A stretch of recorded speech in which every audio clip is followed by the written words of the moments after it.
This podcast is brought to you by Most Valuable Podcasts, leading the league in podcasting entertainment. Welcome, ladies and gentlemen, boys and girls, children of all ages. This is a Fast Break Podcast. I'm your host, Sean Anderson. Alongside me, as always, is Ricky Widmer. What's up, guys? And Dave Oster. Hey, everybody.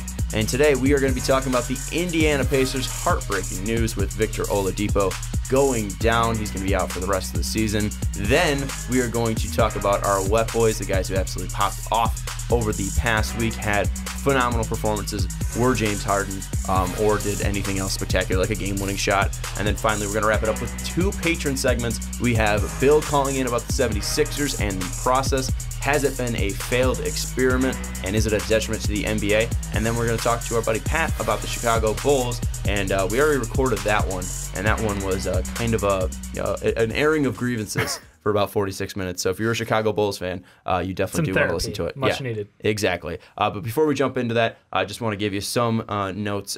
If you want to become like Pat and Bill and be on a podcast, you can be. Check out patreon.com/mostofapodcast. And the other thing that we would implore you to do would be check out iTunes and search The Fast Break and give us a 5-star rating if you feel so inclined to. We do appreciate it. But boys, let's jump into the Indiana Pacers talk once housekeeping was out of the way.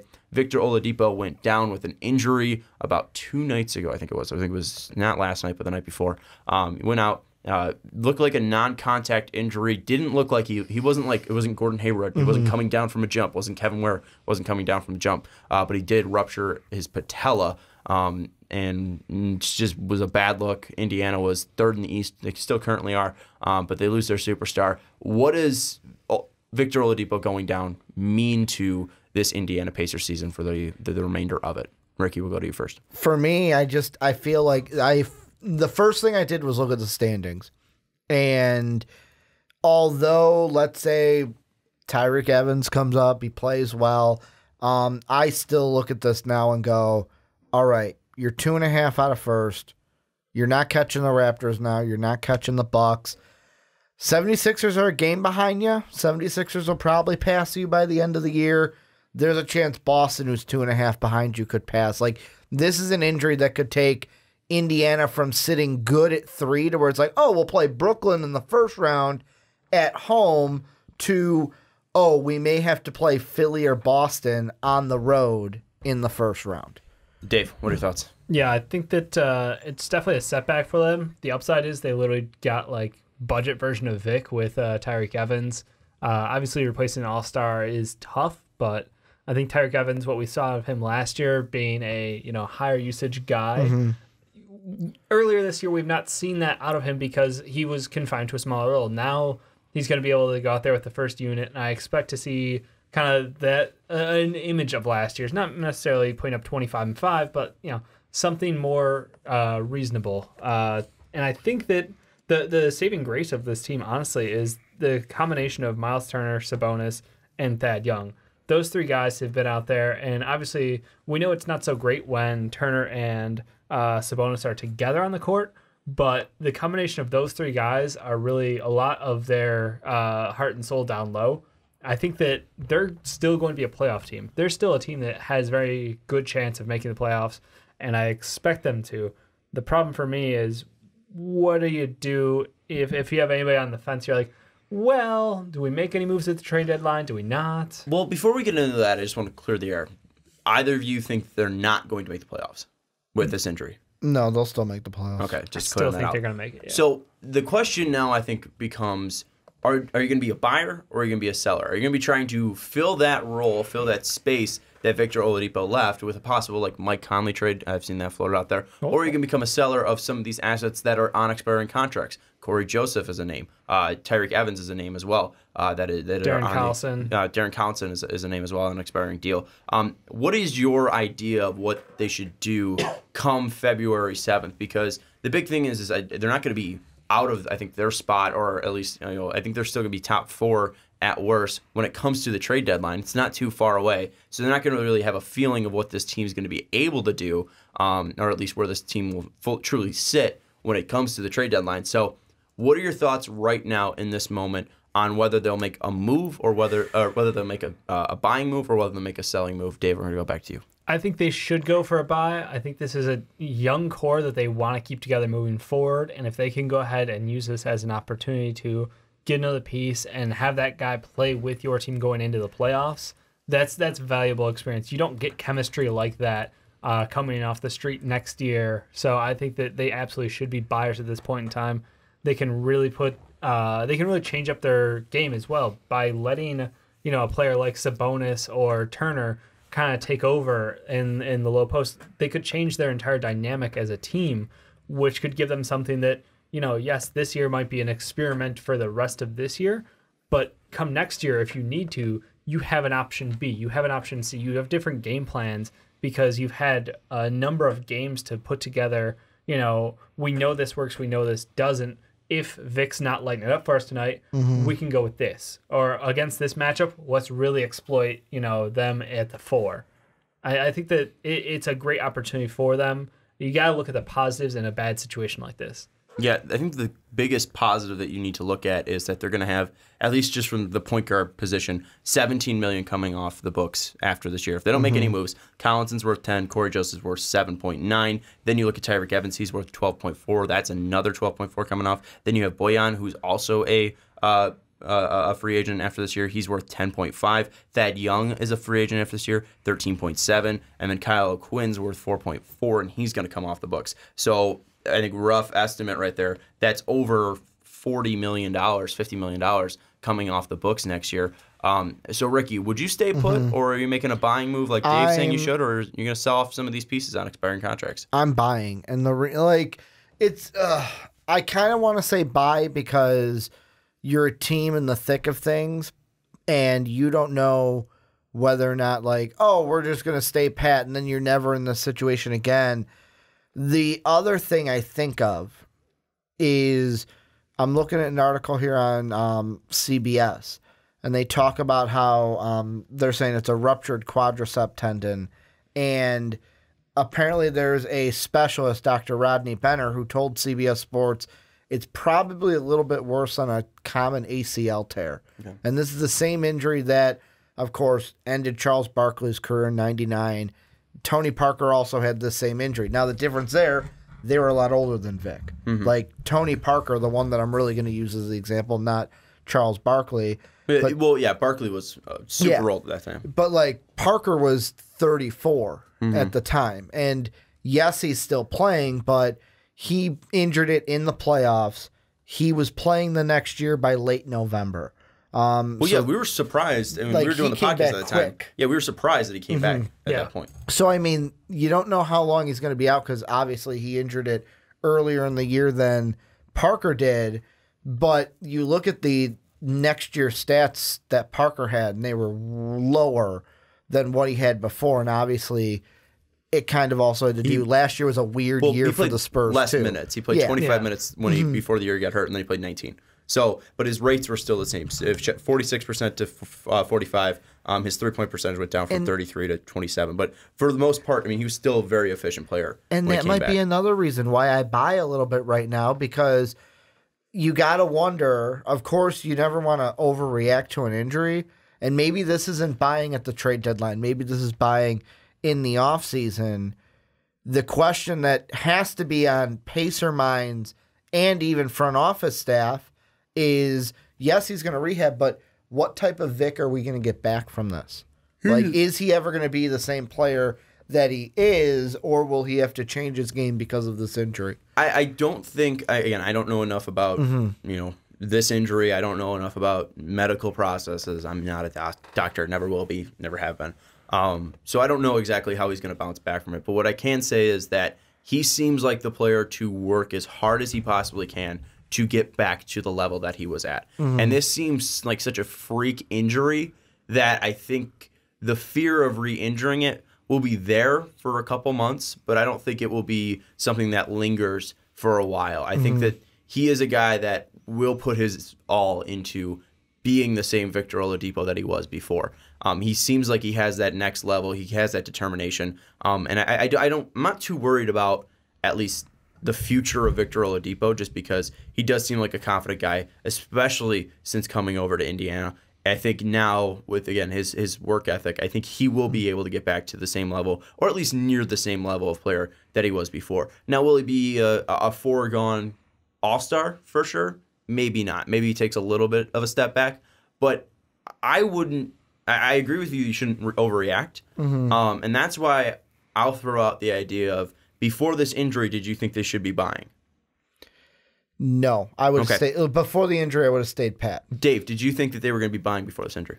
I thought there was potential that they could buy. Okay. Yes. So, I think that they were in a position at the top of the East where no one outside of you, I will give you credit. You are actually a huge predictor of the Pacers' success this year. what other team did I pick? I don't even remember. Denver. Nuggets. Denver. Okay, so yeah, Shout out Denver. you might know some things about basketball. Who knew? No, I don't. No, but I get lucky. I'm like GarPax. I think that they were in a position to really upset a lot of teams, and because their pieces are so young and they've got a lot of one-year contracts, there are teams that have assets like the Atlanta Hawks, like the New York Knicks, who would be willing to move guys who are on maybe long-term contracts that don't fit their timeline, but it would be a nice accompanying piece for this Pacers team. What players do you have in mind? I mean, maybe a Taurean Prince, maybe a Tim Hardaway Jr., someone who can, play that 2-3 role and have Vic kind of be that combo guard still. I think Taurean Prince would be one that would definitely interest me. The biggest thing that I wanted to build off of that, though, was the fact that you shouldn't overreact. And I was in the same mindset of Ricky, that this was not going to be a team that's going to be buying at the trade deadline. And now that you have lost your star player, I think the biggest thing that you can't compromise is your identity.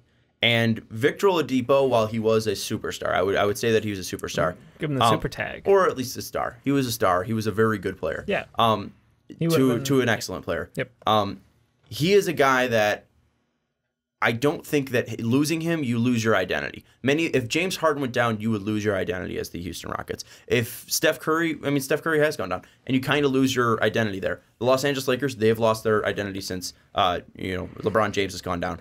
I don't think that they're going to lose their identity per se. I don't think this is going to change this team drastically, because this team's still going to play at a slower pace. This team's still going to play great defense. They're losing their best defender, but everyone on this team has the ability to defend. Everybody on this team. Except McDermott. Yeah, except McDermott. Who I hate. Even though he's top to bottom, the majority of this team, if not all these players, can play defense. So I think this isn't going to really compromise their identity, which is why I do not think they should make a move, because if you're getting a king's ransom for like a Tyreek Evans, go for it. If you're getting a king's ransom for a Bogdanovich, go for it. But I don't think you should compromise your identity, because this is still going to be the team coming back next year. And this front office clearly has their eye on talent that fits this team. And they've done a great job of building up this team. And with the cap space that you have going into next year, and with the free agents out there, you know who's going to fit on this team. So you can get rid of some of the wasted space on there. I think Corey Joseph, while he's a good player, I don't know if he's a natural fit on this team. I think he would fit much better in Toronto. You look at Darren Collinson, is Darren Collinson worth that much money? Does he want to sign for that much money as well? Yeah. I think now you can better address your team needs and also play with this salary cap and still have your star coming back next year. I wouldn't contradict that with going out and getting a Mike Conley, who's then worth $35 million for the next 2 years, because then you're really ruining your ability to be the team and identity that you are, because you're just locking in on one player. You have Turner locked up, you have Oladipo locked up. Stick with that identity. Stick with those players. You have Sabonis locked up as well. Stick with the players that are there for sure.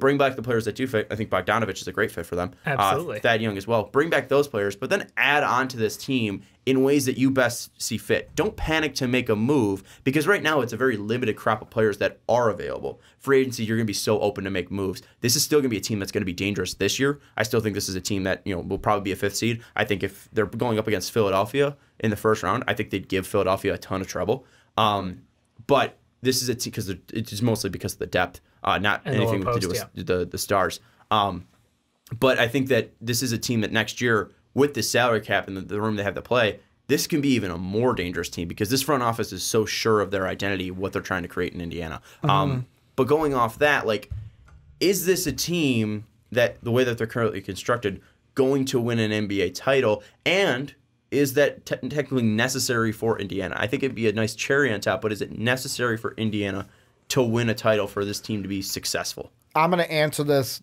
as if Vic didn't get injured first. No. Vic gets injured. No. Like, it doesn't change anything. And I'm saying like even just with like Victor Oladipo's tenure. I felt so like for the next 5 years if they're not winning a title.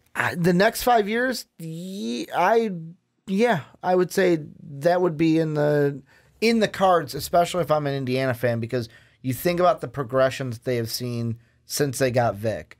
They get in the playoffs. They're a surprise team. Now it's like they're a top 4 seed right now. They're making strides with Vic.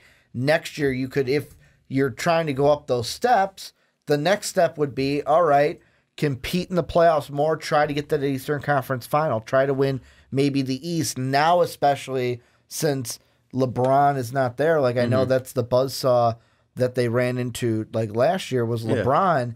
But gave him a hell of a series too. The thing that I come back to, and this is for not just this year, this is for the future. Like Indiana this year, winning a championship is not important. Like to me, it's keep your playoff seeding where it is. If they stayed the 3rd seed, I would be shocked. I'd be shocked, and I would be giving medals to like Tyreek, Sabonis, like anyone who helped keep that there, because I think they're gonna fall to 5. Like the lowest they fall is maybe 6 if the Nets like go on some type of a miracle run. I mean, what they've been doing in the last couple games. The thing that I worry, and this is from a Bulls fan, I'm not saying this is going to happen, because I will say this. In that same CBS article that I'm going to put in the description, because later on they have basically an interview with the doctor that has some great insight to everything. They ask, what's the timetable? Like once he's fully recovered, and the first thing that Dr. Brenner says is, I think the goal would be to have him ready at the beginning of the 2019-2020 season. However, you don't know what's going to happen. And for me as a Bulls fan, I just fear the worst, and I don't want that. And you don't know how Vic's going to come back after this. The reason I asked about the success thing is because I feel like every team is measured by their championships, obviously, and for good reason. But when you look back at the Derrick Rose Bulls before he got injured, would you say that's an unsuccessful team, or would you say that's a successful team? I feel like was that a successful me personally, that 2012 team, I felt could have went to the finals. But was it a successful team? Successful, like I don't think the team was bad. I think we were robbed. We were robbed not by anybody, not by Philly, not by anybody. I'm not asking that question. Do you think that looking back, was that a very successful reign for Derrick Rose?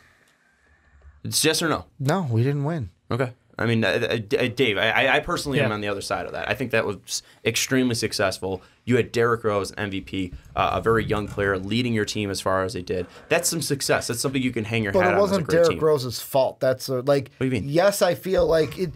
I feel like it's a failure, but it's not like, oh, Derrick Rose failed. It was we got unlucky. I'm asking the team. Yeah. Was it a failure that the team did not win a championship? Not anything about Derrick Rose. I'm just saying, like, do you see that as a successful team? It's just yes or no, and you said no. I don't know, I think it's a complex question.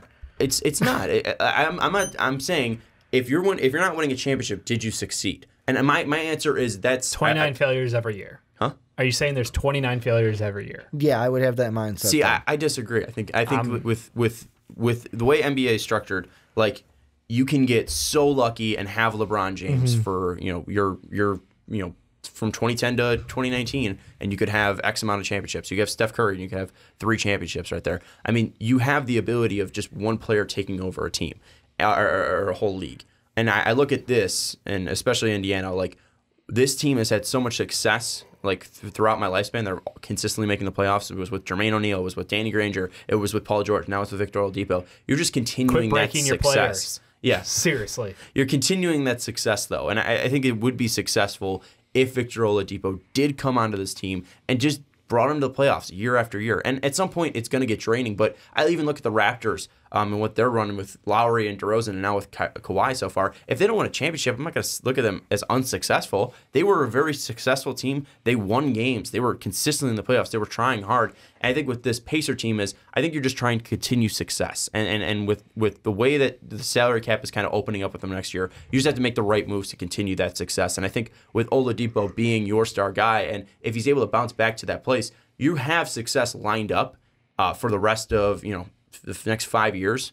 And I don't think you should overextend for a move this year that might handicap your success down the line, because that's where you do end up losing out, because you sign a Marc Gasol to a long contract, you sign a Mike Conley to a long contract, and you start handicapping your success. And the Pacers have done a great job of moving on from players, not all of their under their own conditions. At least Paul George was under their own conditions. Danny Granger was under great for them for Paul George though. Yeah, and it was under the condition of injury with Danny Granger, and it's still Sabonis, which are their two best pieces right now. Well, and then it was also not under the condition with Danny Granger, and they moved on from him, and they again continue success as well. So I think that you can't handicap yourself if you're the Pacers is the biggest thing that I'm saying right now, because you don't want to handicap your future success. And the thing I'll throw in there is, like, if you asked me the same question you did about the Bulls about the Pacers, my answer would be on the other side of, like, if they got to, like, the second round, yes, that would be a success in my mind, because of it comes into two of with basketball with me.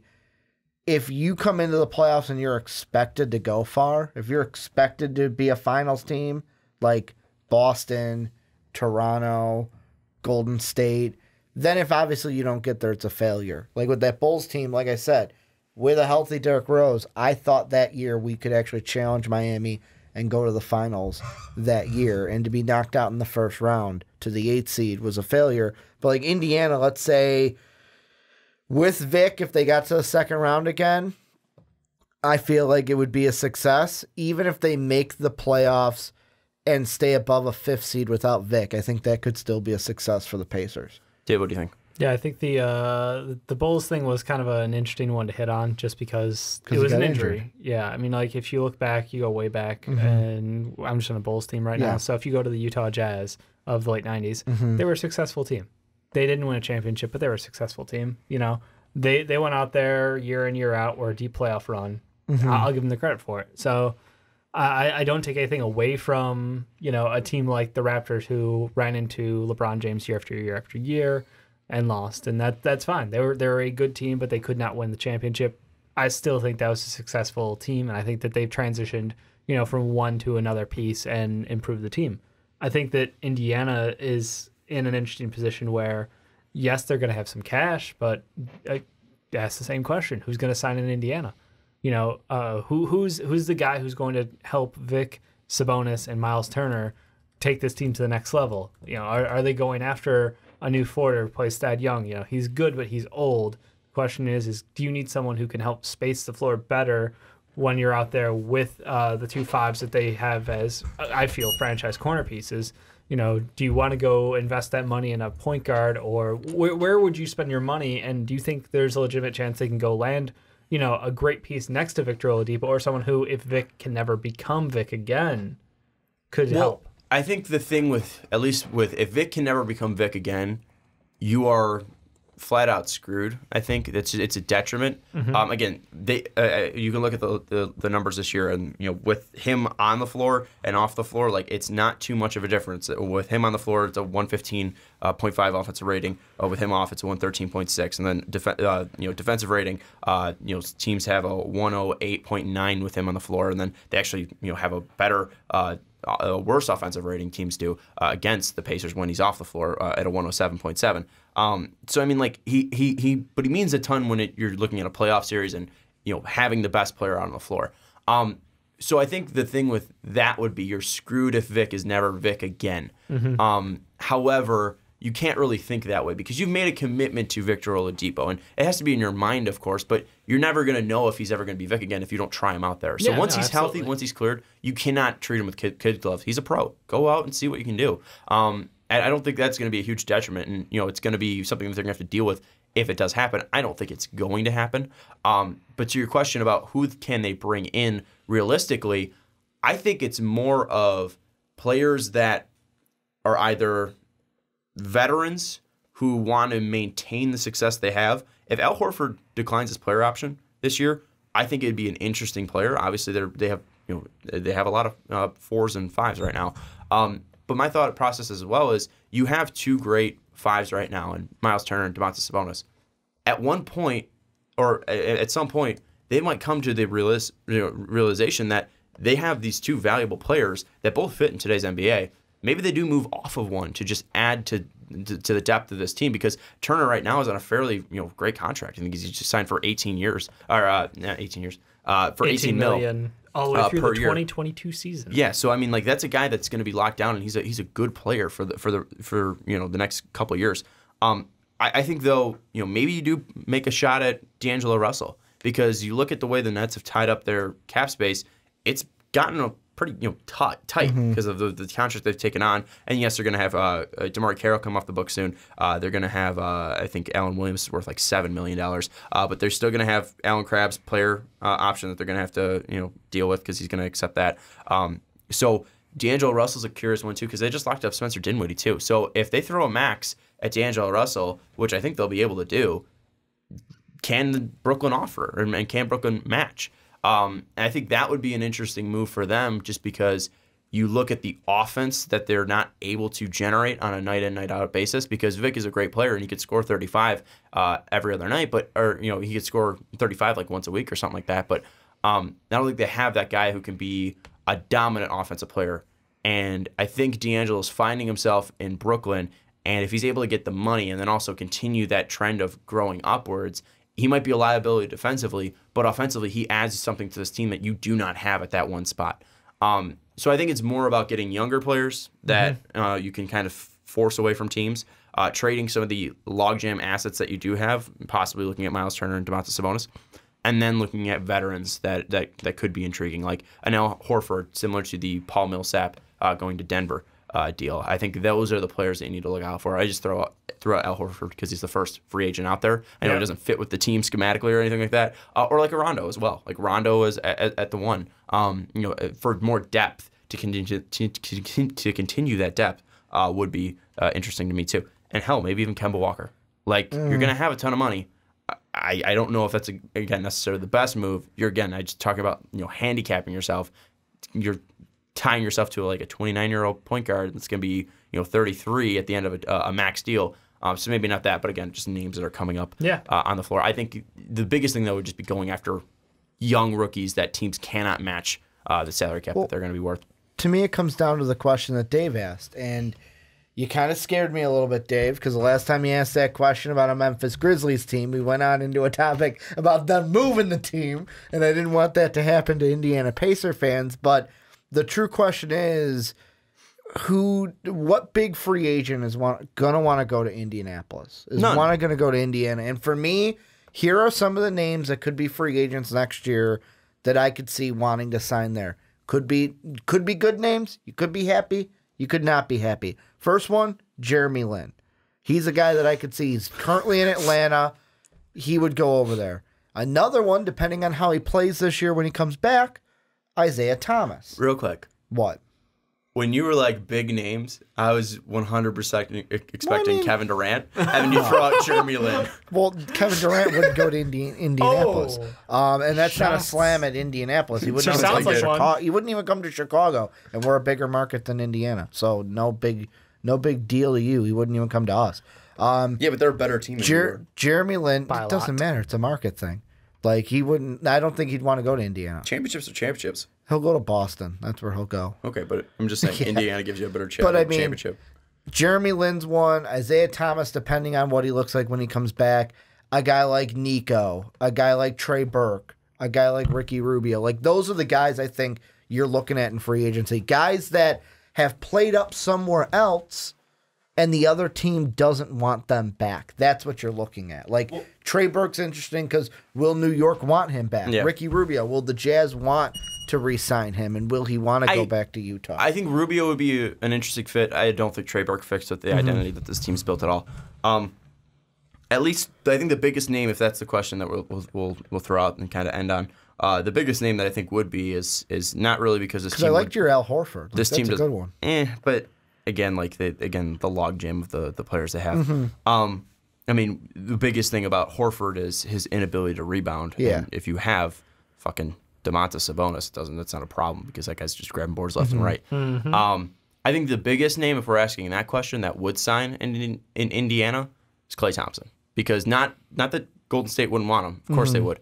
But can they realistically make that work if Kevin Durant's coming back? So that's the question that sticks out to me is, would he be able to re-sign understandably? And if Indiana's throwing out a max offer to him, he fits with that scheme. He fits with that identity of that team. He'd be a great fit. There's only be one wrench to that. Indiana, LA. I'm gonna go live in LA.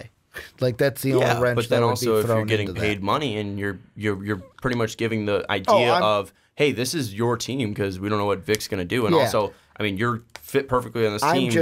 I mean, the East is open now. I feel like Klay, even though I see him in a Golden State uniform next year, if he leaves Golden State, he's going to play for Daddy's Lakers. He's going to be a Thompson, Los Angeles Laker if he leaves Golden State. I mean, I'm not arguing the LA to Indiana stuff. I mean, I think Indiana fans, we haven't lost him yet. If we haven't lost him yet, we're losing him now.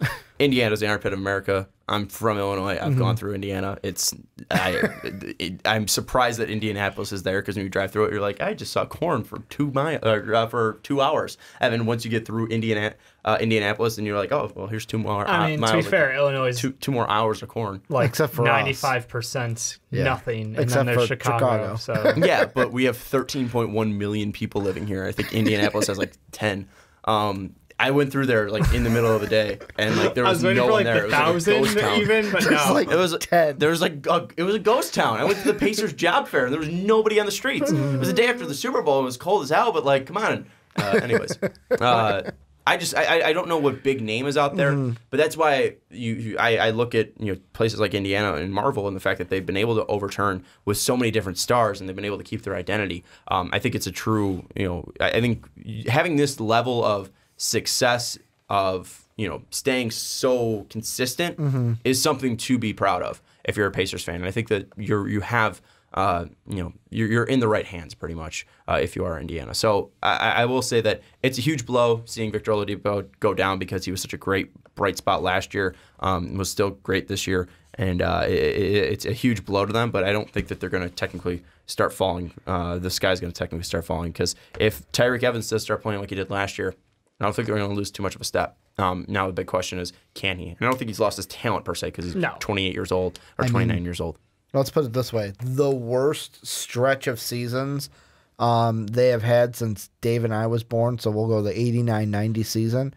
The worst stretch they had was 06-07 to 09-010. Those 4 seasons. Didn't make the playoffs. Were 9th and 10th in the Eastern Conference. And then ever since... Wait, they were 9th and 10th? In the Eastern Conference for those 4 years. That's bad. That's their worst. That's though. hilarious. But that's what I'm saying. That's their worst where they didn't make the playoffs. And that's when they had Danny everything Granger. else. They've made the playoffs except for 14-15. You even look at that too, like the evolution of that team, because you see from when you guys were born, it was Reggie's team, and then that turned into Jermaine O'Neal's team with Reggie, and then that turned into Danny Granger with Jermaine O'Neal, and then that turned into Danny Granger with Paul George, and that turned into Paul George into Victor Oladipo. Like, it's incredible what they've been able to do, just consistently having that one guy there and having identity every single year. It's fascinating to me. And their only finals loss to Shaq and Kobe. So LA wins, and possibly they'll win with Klay Thompson. Final thoughts, Dave. If you got any, I think you don't be worried. I mean, I was pushing for the buy at the trade deadline, but I think I've come around a little bit to the hold steady and see what you can do. I am a little concerned about the marketability for free agency, but if you can go get if you either put down one of those terrible offers that we love to see, it's just like you pay him or we will take him. Yeah, I'd love to see like a D'Lo, because that could happen with D'Lo. And that's the thing too with D'Angelo Russell is you're putting a lot of cap space into him, a lot of money into him. If you do end up making that move, which I don't know if they're going to. I mean, it's between them, the Magic, and the Suns, pretty much. but the thing is that it's a team. He's a young player. It's not a Mike Conley that's going to be like 32 years old. Injury Lines history. up better with your talent. Exactly. And you'd rather be paying a 27-year-old D'Angelo Russell, $33 million than a 34-year-old Mike Conley, $33 million. Yeah. But anyways, that's going to do it for the Indiana Pacers. Let us know what you think down in the comments below. But let's move into the next topic. And if you are not watching us on YouTube, head over to youtube.com/mostvaluablepodcast reel. Is that the actual Most Valuable Podcast Reel? Head over to Most Valuable Podcasts Reel. There's an S after podcast. We are closing in on 1,500 subs, and you could see the lovely graphics that we put up for this segment. But this is our weekly segment, our favorite segment of the Fast Break. It is Wet Boys. We're talking about the dampest of dude. It's the soggiest of shooter. It's the moistest of men. What is going on with your asses over there? This is Wet Boys. Ricky, this was a pretty hard week, at least for me. So why don't you take it through your thought process and let us know who your Wet Boy is. Well, my process had three players. The first one I went to was Klay Thompson because he had a 44-point game. Then I saw the 9-point game he had last night and went, sorry, Klay, I can't give it to you. Yeah. But then I saw Steph had a good game, and I was like, wait, what did he do in the other game?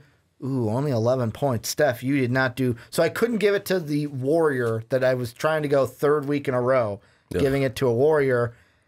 I got to give it to the guy the night we recorded last week's podcast. The next Steph Curry. Hit the shot, heard round the world, lost the ball, shot it up, ran like he just beat West Virginia when he was back at Oklahoma. Buddy Hield, the Wooden Award winner, putting some respect on it, and also letting them Kangs fans get their first. I think this is the first Wet Boy I know for Buddy Hield. I think it might be the first Kangs player. De'Aaron Fox got a Wet Boy too. All right, second one. I was thinking about that today. That was when we gave it to the Warriors too, wasn't it? Yeah, and you know who's on Detroit? Former Warrior great. Yep, Zaza Pachulia. There you go. But I was thinking about this today. I don't think we've covered every single team with our Wet Boys. I cannot think of a team that we have not covered. And going back through it, I mean, the Cavs, LeBron.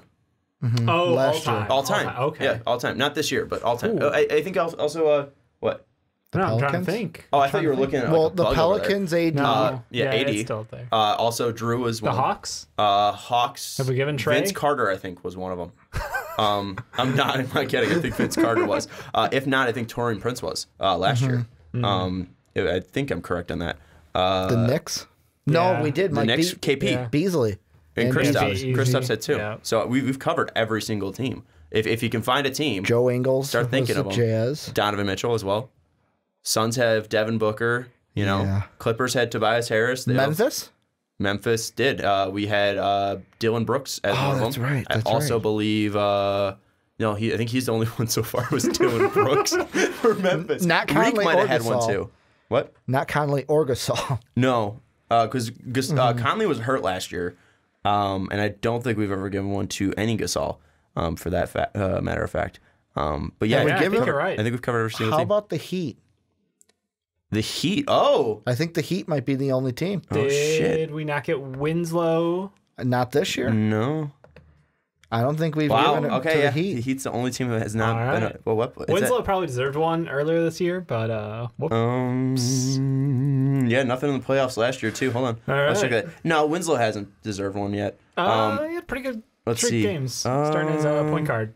But comparatively to other... I know. There's been some okay, that's the one team is the Heat. We have not given one to the Heat. So the Heat are the only team without a Wet Boy. All right. Glad we had this discussion. But Dave, we were fighting a little bit over one of them. We didn't end up going with them. No. So we should at least give a nominee or a little honorable mention. Honorable mention to Jahlil Okafor, who had his most impressive, efficient 3 straight games in his whole career. You can look back at his rookie year, and he had a couple games with more points per game, but he was never this efficient. Shot 72% from the field, averaging 18 a game. But we both didn't end up going with him. You took my other option, and tell us about him. Yeah. I took a guy who a lot of people forgot about this year because he's playing on a trash team in Detroit right now. But Blake Griffin has had a revelation of a year. He's putting up right now ridiculous numbers. This past week, he put up 35, 8, and 5. 52 from the field, 45 from 3 on volume, people. Like, he is playing his mind out. And it's sad because they don't have a point guard, and there's no real help for him. Well, and the crazy thing, too, is I was thinking about this today. You look at his career. He came in loved because he was, phenomenal, highlight real player out of Oklahoma. Super likable, was, had a ton of charisma. And then he kind of, started wearing on fans in LAC when he started, he punched the guy outside in Toronto. Then he was pushing the I think the trainer into his crotch or something like that. And he was on the Clipper team with Chris Paul, and people didn't really like Chris Paul, so that kind of came off. And then people kind of forgotten about him in Detroit. Oh, his injury problems as well throughout his years. I think he might be the most underrated player right now in the NBA. Probably is. I don't know who else you could throw out there as an argument for more underrated than Blake Griffin for what he's doing. I mean, I'm going to say not underrated player, but I'm talking about just wet boys. There is one person. No, not Giannis. Giannis isn't underrated. Okay, well, he's underrated wet boys because he only got one. Well, that's you could if you want to make him feel better. Solution. Yeah, you're a part of the team. You're picking Buddy Hield over I'm just saying, hey, Buddy Hield deserved it. Big like Clay, shoots like Steph. Yeah, I mean, he deserved it. But I think can't argue with that logic. I think the case for Blake Griffin being underrated it's fantastic. is there. But let's go to mine. We're going to go to the obvious one first. It's James Harden. 49 points per game, 4 assists, 3 steals, 45% from 3, and somehow 37% shooting from 3, although he went 5 of 20 in the game where he put up 61 against the Knicks. He's closing in on 82 if he can ever be efficient in any of these games where he can shoot from the outside. He gets 5 more threes there. That's 15 points. He's up at 76. So I mean, he is extremely close to breaking Kobe's record. But Chris Paul coming back. But I mean, for how long? For how long?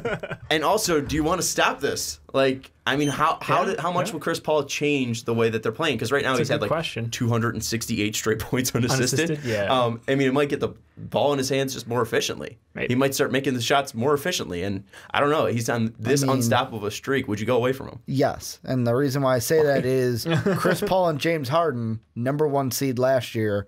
Just James Harden, 5th seed. They also had this guy Clint Capella last year, not playing so much this year. And he's injured right now. And also, look at the way that they started the season with Chris Paul.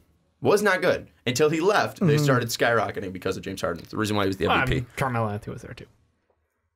Carmelo wasn't that big of a factor. He wasn't that big of a factor. Hey man, he was shooting those threes in that Lifetime gym, man. Well, and hey, now he's a Bull, so congratulations. Well, not for long. No, he is a Bull officially. Hanging in the Raptors.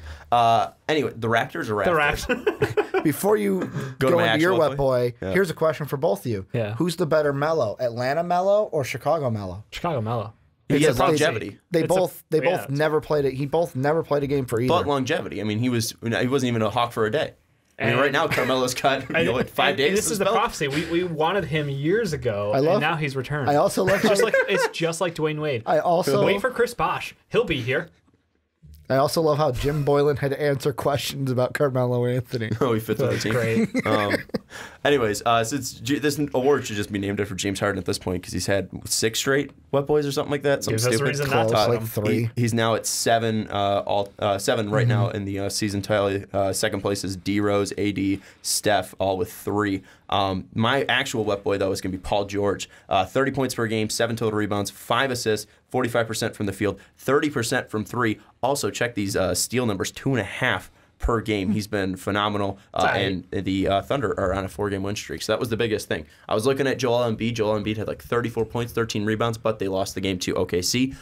You look at Ben Simmons. He had 16, 10, and 10. I like the symmetry there, and they again lost to OKC. And also I was looking at Russell Westbrook because he was somewhat efficient and averaged a triple-double, but I ended up going with Paul George just because he's been a monster all season, and he continued it. You know what's the interesting thing about Paul George? What's that? And I only got this from the official Russell Westbrook hater and Colin Cowherd. Apparently, when you look at the best games this year for Westbrook and Paul George, in Westbrook's best games, I think the team is 7-7 in the last 14 of them. With Paul George, his last best 14 games, they're 12-2. When Paul George is on fire, the Thunder have won. Russell Westbrook had a triple-double number. It was when he triple-doubles, they have a 70-something% win chance or something ridiculous. So I don't know what Colin Cowherd's defined as a best game, but I do know that he had a graphic. Russell Westbrook on a triple-double means they're going to win. It's probably just leading scorer of the team or something like that. Well, it's also when Westbrook doesn't take a ton of shots. When Westbrook takes a ton of shots, they lose. I mean, that just makes sense. Then his field goal percentage goes up because he's probably taking higher percentage shots. or he's just taking less amount of shots that are going to hurt you. Yep. And he's also moving the ball around, which he's so great at doing. But anyways, that's going to do it for Wet Boys this week. Any final thoughts on James Harden, Blake Griffin, Paul George, or Buddy Hield? I feel like after a while it's going to be useless to do it if James Harden keeps doing what he's doing. I mean, that's why we're just not even picking him anymore. He's just a shoo-in. Yep. When does he get shoot out? If he's a shoo-in now, when does he get shoot out? When he starts scoring 20 points again? When he's under 40. When he gets to like 15 Wet Boys in a row, it's like, okay, we're going to make our own award for James Harden. Once he's mathematically eliminated everyone else. I think he already has. No, I don't know. He's like... Well, AD's injured. Ricky can pick Steph Curry everywhere. He cannot feel guilty. We can pick the Warriors. Like the Warriors can have a good game. I can pick the Warriors. He's still rocking the Steph 2s. See, right? at least when I picked the Suns, it was actually funny because they were a The horrible Warriors team. had a great game. Who gives a shit? They're the Warriors. They have 5 All-Stars. I almost picked Boogie last week. No one cares. I mean, but you would have had 2 Wet Boys to start. That was Free Ja is my ending thought. Free Ja. That's like, Free Ja. Maybe he'll get traded to a contender. Put him on Los Angeles. Are you kidding me? He's perfect where he's at. Well, but when AD comes back, he's going to get time. Nico is going to get moved if he's healthy before the trade deadline. But what if he doesn't? Happen. And what if they move Ja to the Lakers? Oh, my God. That's what I'm saying. Meme team continues. Let's move now to a fantasy update. We are in 5th place right now. Hey. 85.5 points, I believe, is where we currently sit. Let me get the standings. Still at number 1 is Philadelphia 76ers. Shout out Kyle Craig. In bottom place is Kansas City Team Kraft at 21 points. Poor Kraft. I remember when he was drafting the team and he picked all the young guys. Young guys haven't paid off too far. He does, I believe, though, have our boy. No, he doesn't have Luka, but he does have Mo Bamba. He does have Justice Winslow. He has Jonathan Isaac, Markkanen. He's got a 2K team. Kevin Knox, DeAndre Ayton, Jaylen Brown. Oh, and he has Depot, too. Straight up 2K team. And Dennis Smith. So shout out to Kraft, though, for still playing in this league. We'll go to the where we sit, though. We're 4th in field goals made. We have climbed a little bit in field goal percentage. We are now 1, 2, 3, 4, 5, 6, 7, 8, 9th in field goal percentage. Hey. 9th in free throw percentage. We are tied for 3rd in 3-pointers made. We are about 7th in 3-point percentage. Rebounds, we are number 1. Assists, we are number 3. Steals, we are 2. Blocks, we have gone down, unfortunately. We are sitting at about 7th. And then points, we are in 5th. We were at 87.5. Now we're down at 85.5. So that's the fantasy update. Any moves we should be making, guys? What was our move last week? We dropped Justin Howard, I believe. Yes. Thankfully. He was underperforming quite a bit on that Memphis Grizzlies team. This is a nightmare to actually maneuver around this website. What the hell? Who did we pick up? Oh, Derek White Jr. Yeah. Picked up Derek White. And he had a good game following our pickup, too. He continued on his good trend, which is nice. I always feel like we like jinx players when we pick them up, but yeah. Yeah, I mean, he's had 2 bad games, I think, since we picked him up. There we go. 6 points and 9 points, but he's had 18, 15, and 15 as well. So nice. Shout out to Derek White. We do also have Boogie. He's been playing well so far. So, I mean, shout out to DeMarcus. I mean, I'm glad we kept him on our bench, but I don't know if he's going to be enough for a run. So any guys that you see out there that are available, that might be available for a run. I don't see anybody right now I'm in love with.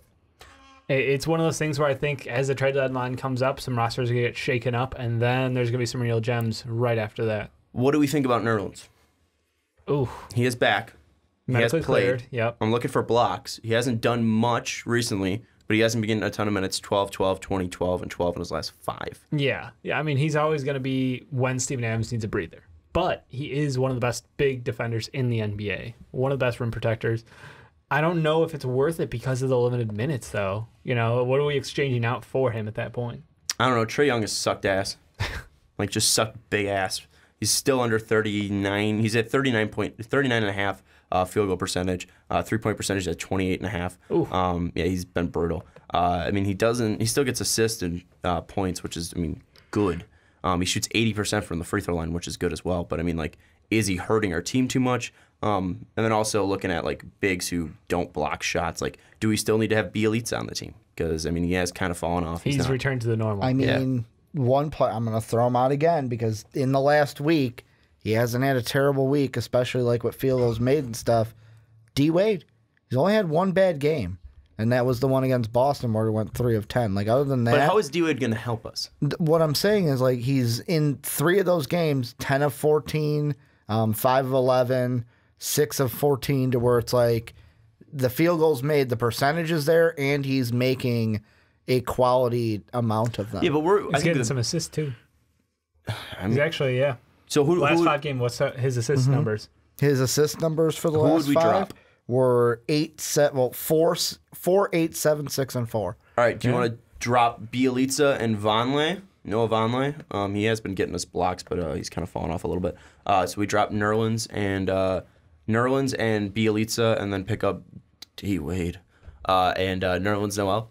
You sound real sure of yourself. This is a democracy. You seem in on the D-Wade thing, Dave. Ricky is obviously in on the D-Wade thing. And if it doesn't work, we just drop him after a few days. Like Bielitsa, what's his last couple looked like? Not so hot, I take it.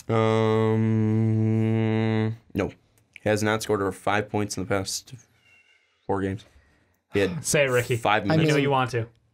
No. I was gonna say if Josh Jackson didn't have a poopy game against the I'm not picking him up. Trailblazers, like he had 15 and 27. Like he had 2 good games, and that was like. If he didn't have that last game, he is who we thought he was. I'd rather pick up D-Wade. D-Wade, then. Let's do D-Wade. Right. Nerlens, I leave it in your hands. We're dropping Vonleh. We're picking up Nerlens. Do we pick up Reek now that Oladipo? Oh, shit. Is he available? Yeah. Right here. Tyreek Evans. Yeah, we're picking up Reek over. And he is I say yes. Reek and D-Wade. No, we need blocks. Nerlens and... We need blocks. I think Reek over D-Wade. It's hard to argue with that, actually, right now. All right, cool. I'm cool with that. All right, so Sean just didn't want to pick up D-Wade. Good eye on Reek. We dropped Bielitsa. Hey, that's your fault for bringing up Tyreek Evans. Well, I want to win. That's more important. All right, well, there you go. So I'm making winning moves here.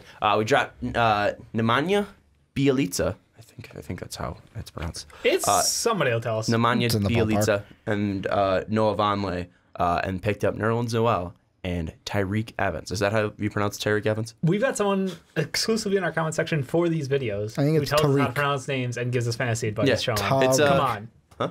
I think it's Tariq Evans. Oh.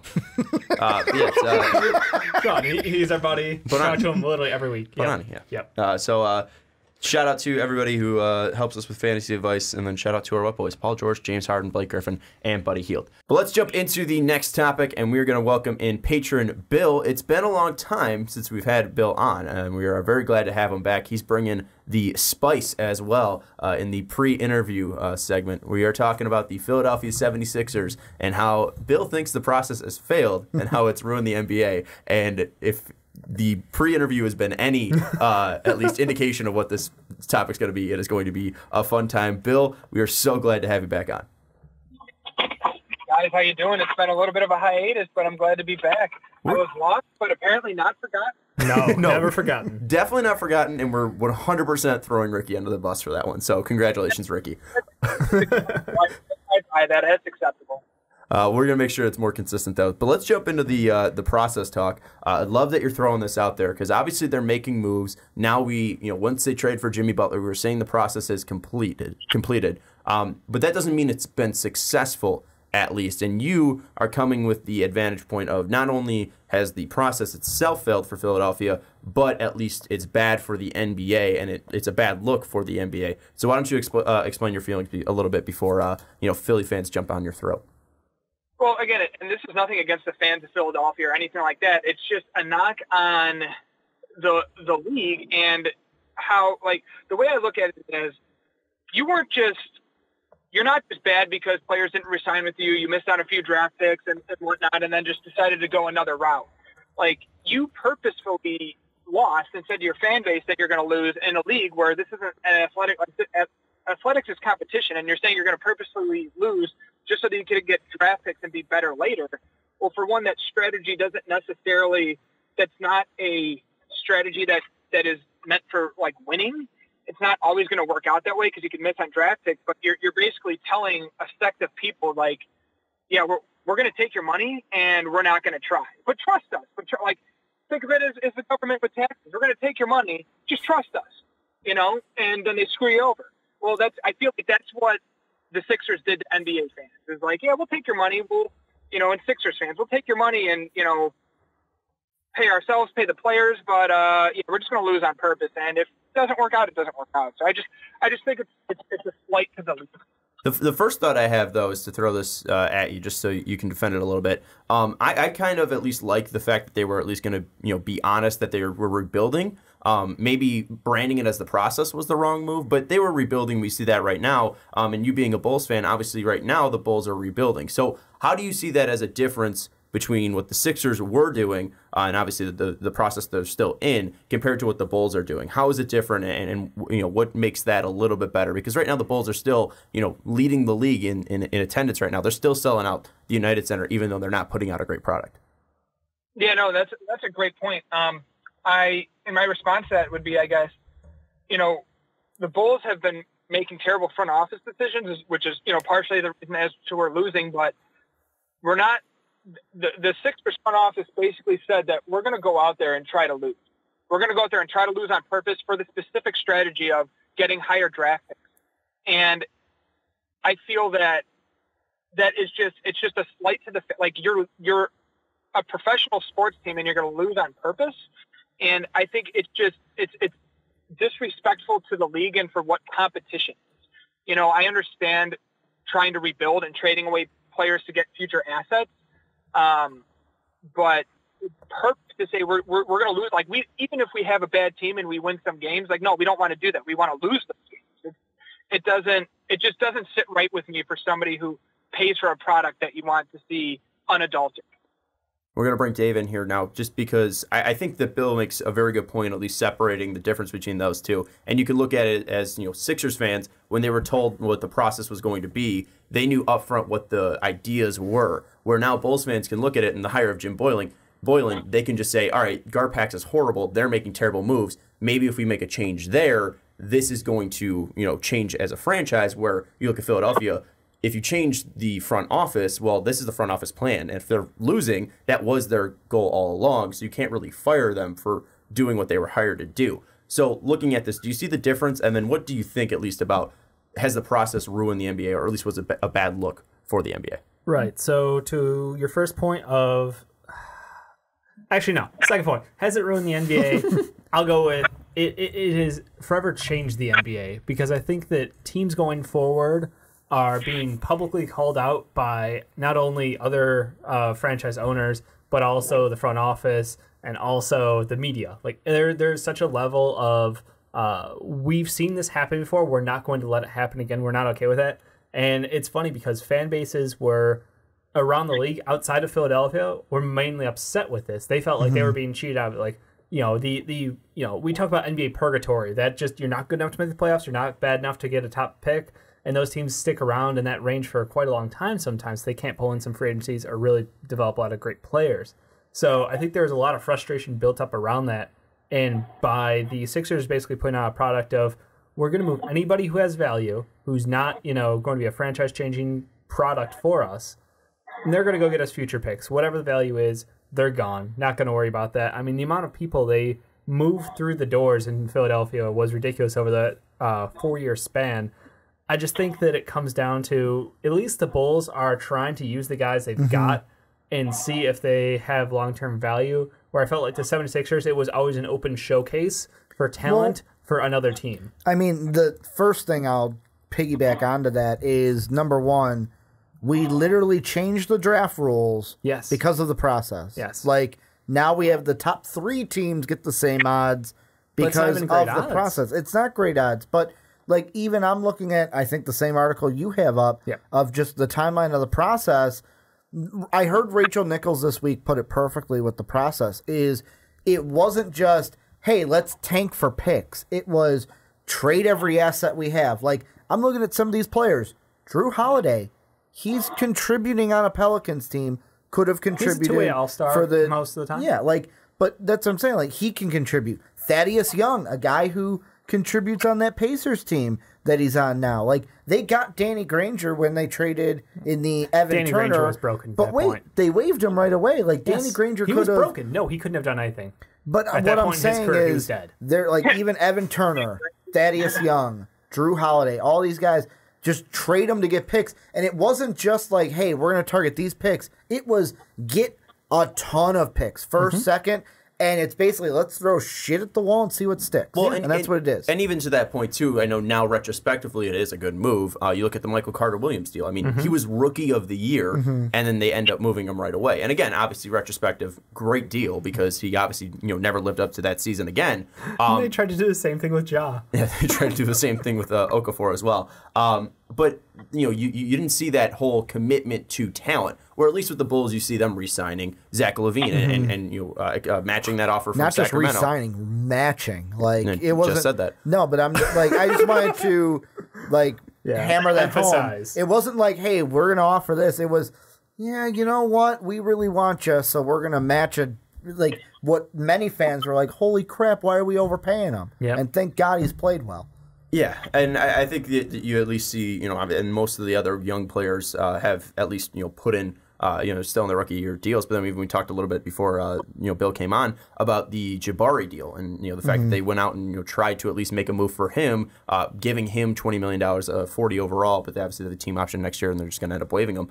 They're at least trying to get assets that they can use. And no one's really going to take on a $20 million contract from Jabari Parker, even if he's playing well because of his injury history. So that was more of, let's see if you can be a Chicago Bull rather than let's bring you in for you to be an asset.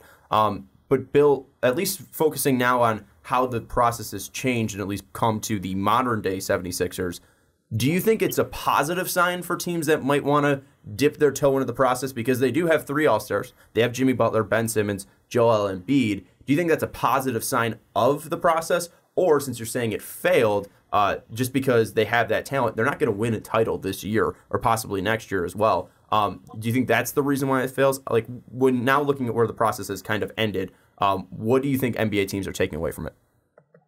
I think if they're smart, they're looking at the total process as not a good move, not a good thing to do. Like how long is the process? Maybe 7 or 8 years. No. You got 2010 to 2013 was the first year. Pretty much when they traded Iguodala, that was like the big year. So about 8 years now, yeah.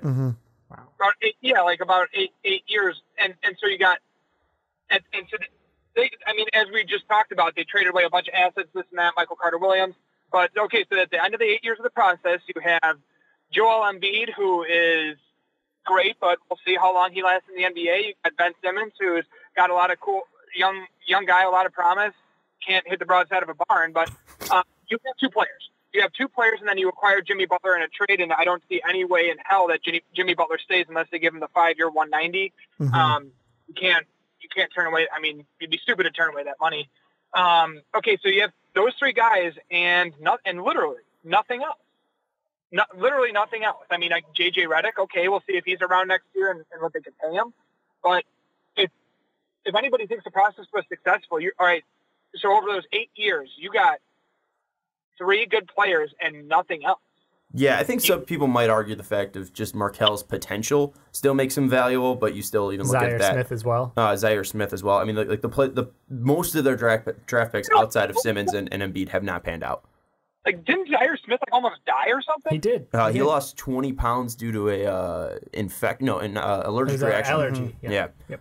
But yeah, they haven't been able to at least hit on their draft picks. Although they accumulated so many draft picks, and you even look at the 76 or the Celtics. Actually, it's kind of like they did the process a little bit better because they've been a better team and they have more draft picks still ready and loaded to trade for an Anthony Davis possibly.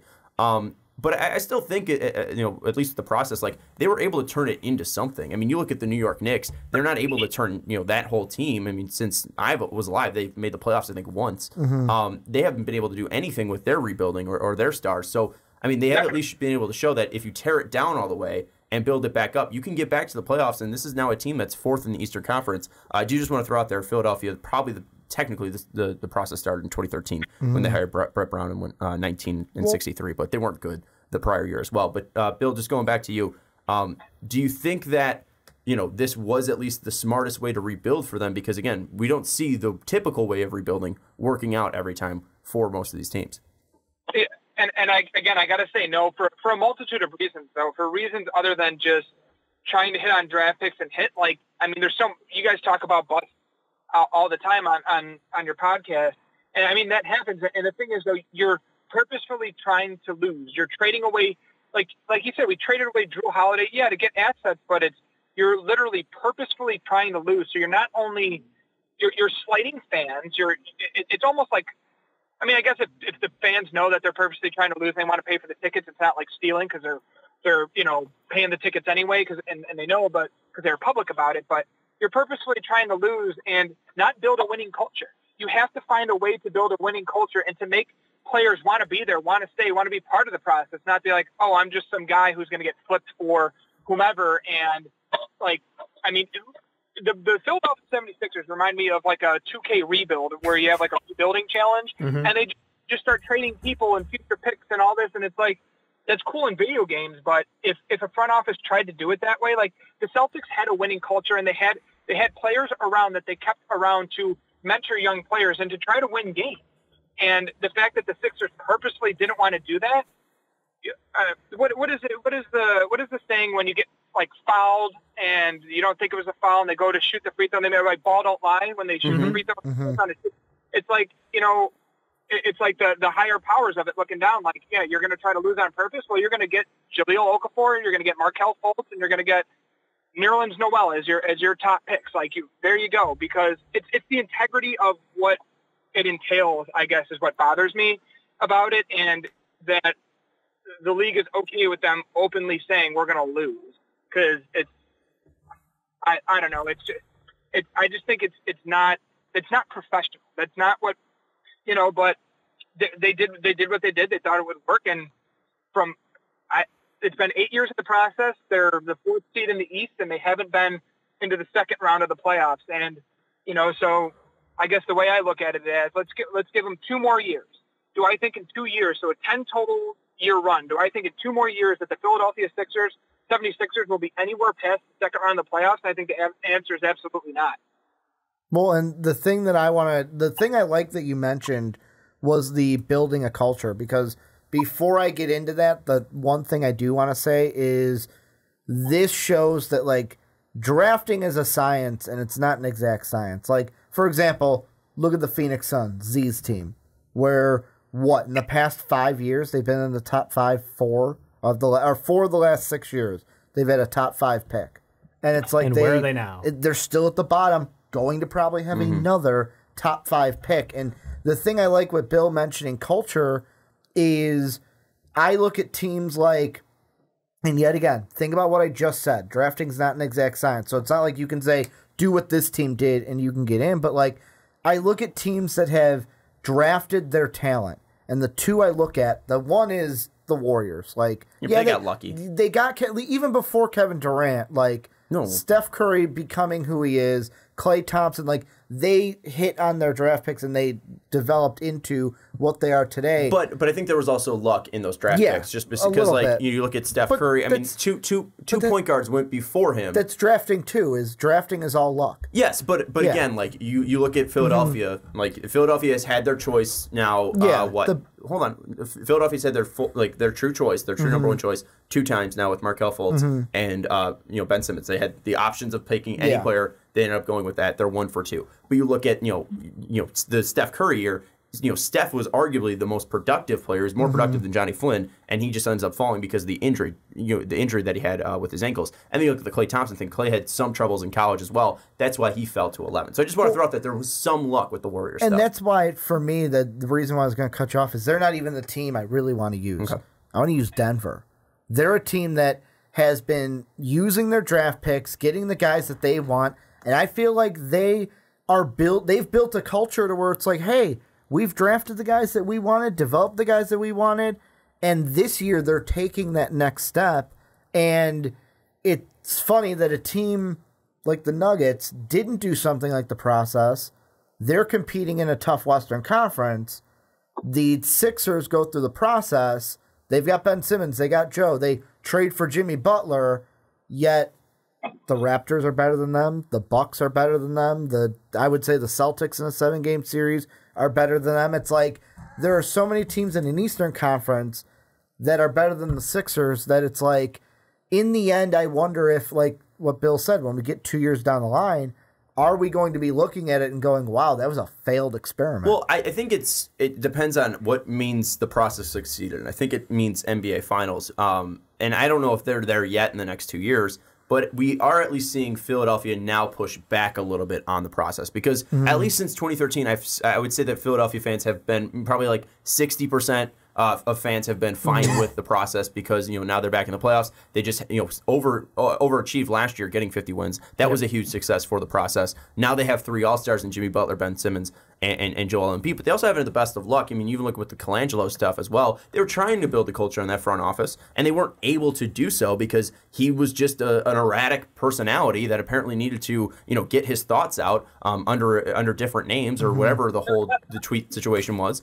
And then you look at now you look at that coach. I mean, they've been trying to build that culture with Brett Brown. He's been there since 2013, and now you kind of see Philadelphia fans turning on him. So we haven't seen that culture kind of at least be developed yet because they haven't had those consistent players that have been there. And then also you look at the head coach. Is the head coach the right guy, at least? And I think that's what most of Philadelphia is wondering. It's funny you bring up the consistency of players because they moved their guys that basically had grown up through the process in Robert Covington, a G League guy who was picked up by the Mavs initially, and like he did his time, he grew, he developed, and he became like one of the best 3-and-D wings in the NBA. He was what we were all hoping for as far as like that's your role player. That's the glue guy on a team that puts them over the top when they've got their stars. He's the guy who gets it done night in, night out. He's your Luol Deng. Yep. He gets moved. Yeah. Dario Saric, same thing. It was like he was a first-round pick during the process. Yes, we were hyped about him. When he came over, it was, he's a big, he's got a soft touch, he can shoot pretty well. Lost a couple of years, and nope, he's out of town. So like Jeremy Grant, another one, developed, and then he keeps developing now on another team. But they had those guys there, and they're all gone. I think that's sort of where it feels like you said, the culture has sort of been like raked over a little bit because of that constant turnover. But I think it is funny that, what I applaud the Sixers for doing was keeping Brett Brown around, to keep that one vision, one voice, maintained amongst the players, because it's, when you see it with the constant turnover of coaches a la Phoenix, it's just like 1 year they're doing this. The next year, what are we doing? I don't know. We've got a different head coach. And the next year, don't know. We got a different head coach. And it's just like you can't build on anything. It feels like every year you're just starting over again almost. So I do applaud them for it. And whether Brett Brown is or isn't going to be able to take them to a championship, that's a different question for a different day. But I think as far as the process goes, like you said, I think Ricky nailed it as far as you're just trying to get as many tickets to the lottery as possible. And if this pans out for them with Markel Zaire, obviously, like if one of those two guys can hit, then it's really looking good for me. And I'm struggling to say, like, is it in what context would a failure be if in 2 or 3 years, if they don't win a championship, but they're a Eastern Conference Finals team? Well, I think championship is the bar. I'm going to go to Bill real quick just because he wanted to jump in at least when it sounded like he wanted to jump in when I brought up the idea of what makes the process successful, and this is kind of what Dave is kind of pushing towards. So, Bill, you're saying that it's failed so far. What does it need to do to be successful in your mind? What do you think for those in this next 2-year gap that you're giving them, or at least 2.5 if we're counting this year? In this next 2.5-year gap, what do the Sixers need to do to at least kind of prove that the process was worth it? I guess with the way you frame that, in my mind, nothing. Like you, no. Well, and I'll explain why. Because you lost on purpose. You traded away your whole team to get Jimmy Butler, who is now riding the asses of players that are in that locker room as well. I mean, according to reports, but you traded away your whole team. You have TJ McConnell as a point guard. You got JJ Redick, and then the 3 stars. I'd even consider Ben Simmons a half a star because he's got to learn how to shoot. But no disrespect to him. He's a great player.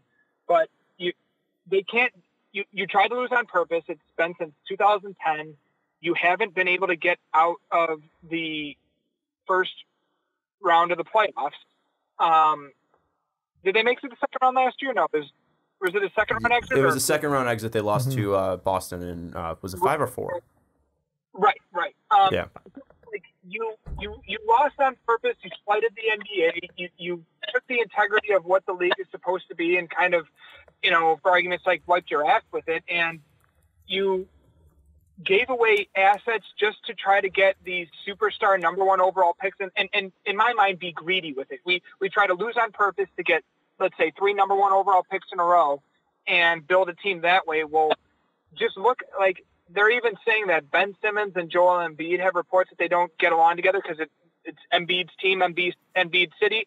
Look at all those egos. If you want 3 number 1 draft picks, you're going to deal with 3 number 1 overall egos.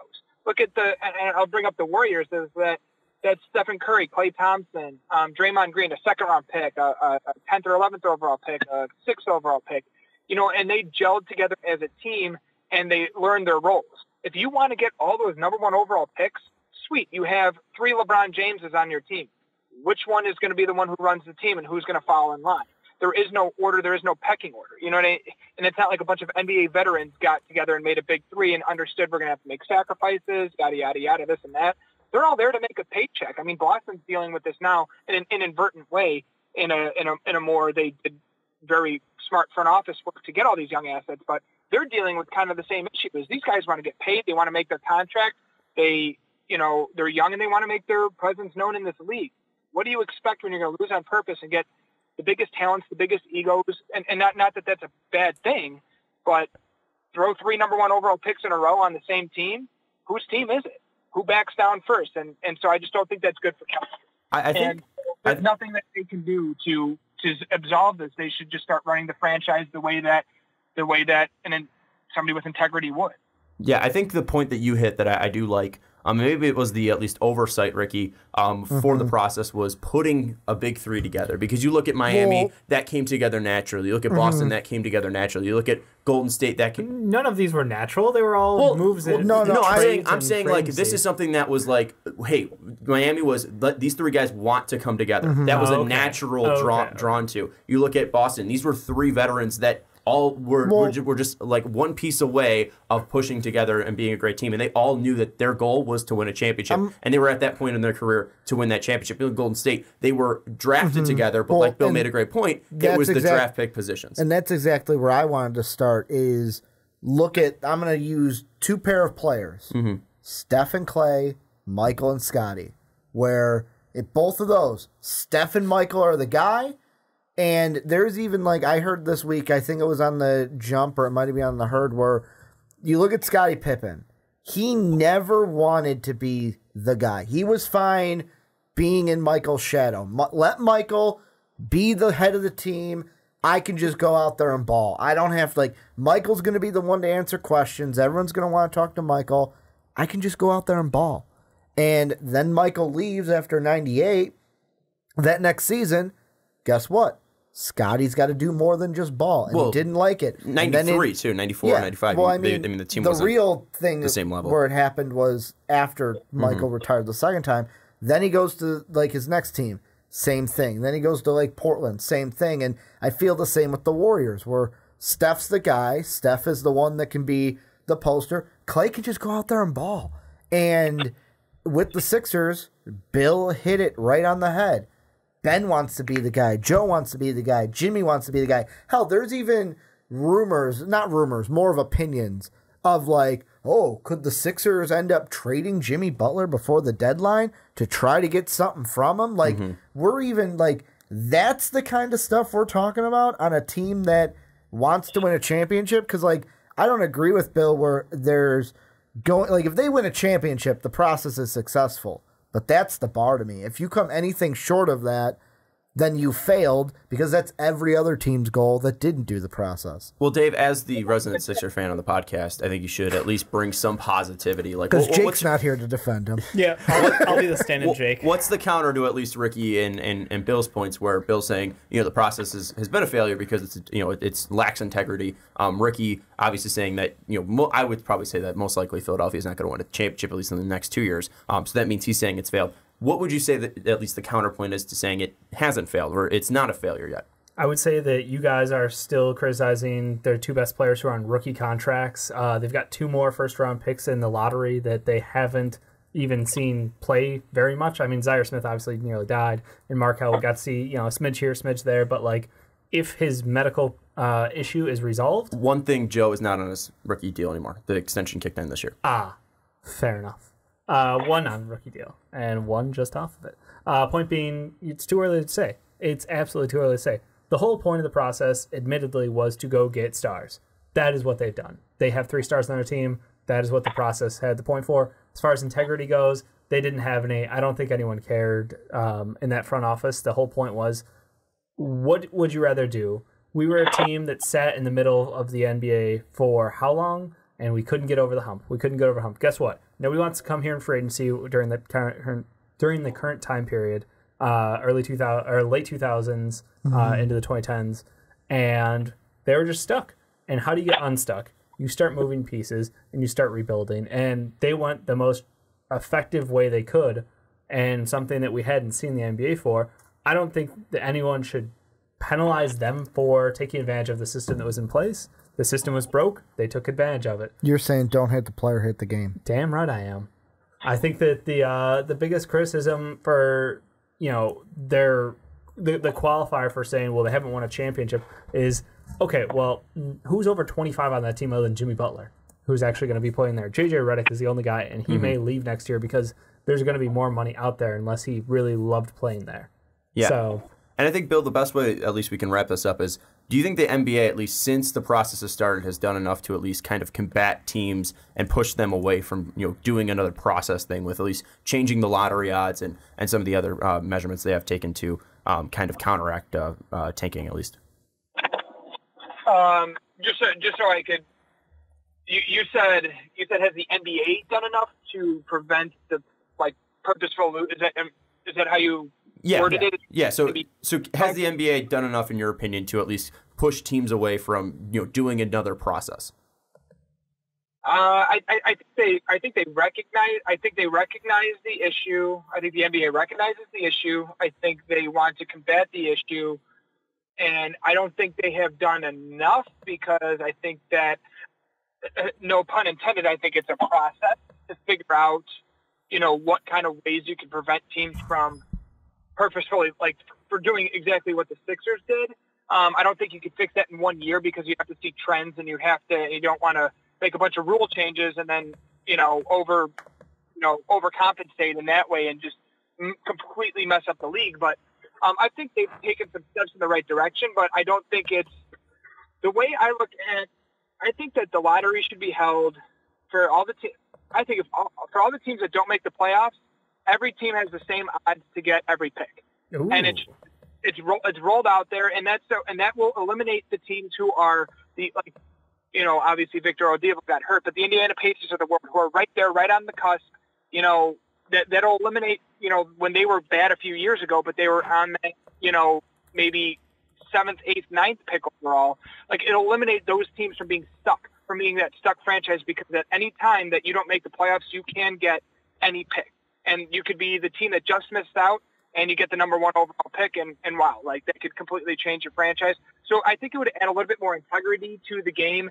And just because you're in the bottom 5, don't stop trying, building a winning culture, because I think at the end of the day, it'll make the overall league better if everybody's always trying to win. People will get better. People want to play on the floor.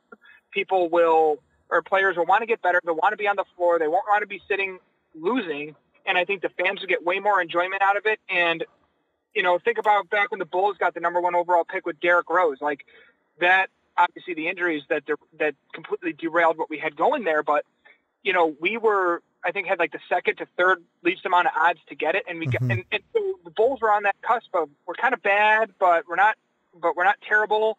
And we got lucky and got that number 1 overall pick. Imagine if every team had the same odds to get that. There'd be all the franchisers who are trying to do it the right way by building winning cultures, signing players, and getting people to want to come there. Anybody could get the superstar at any time, is what that says. So, and I think would be, I don't think there's a 100% fix to it, but I think that's the best. I think that would be the best way to roll it out and to get the best competition and the best product out of it.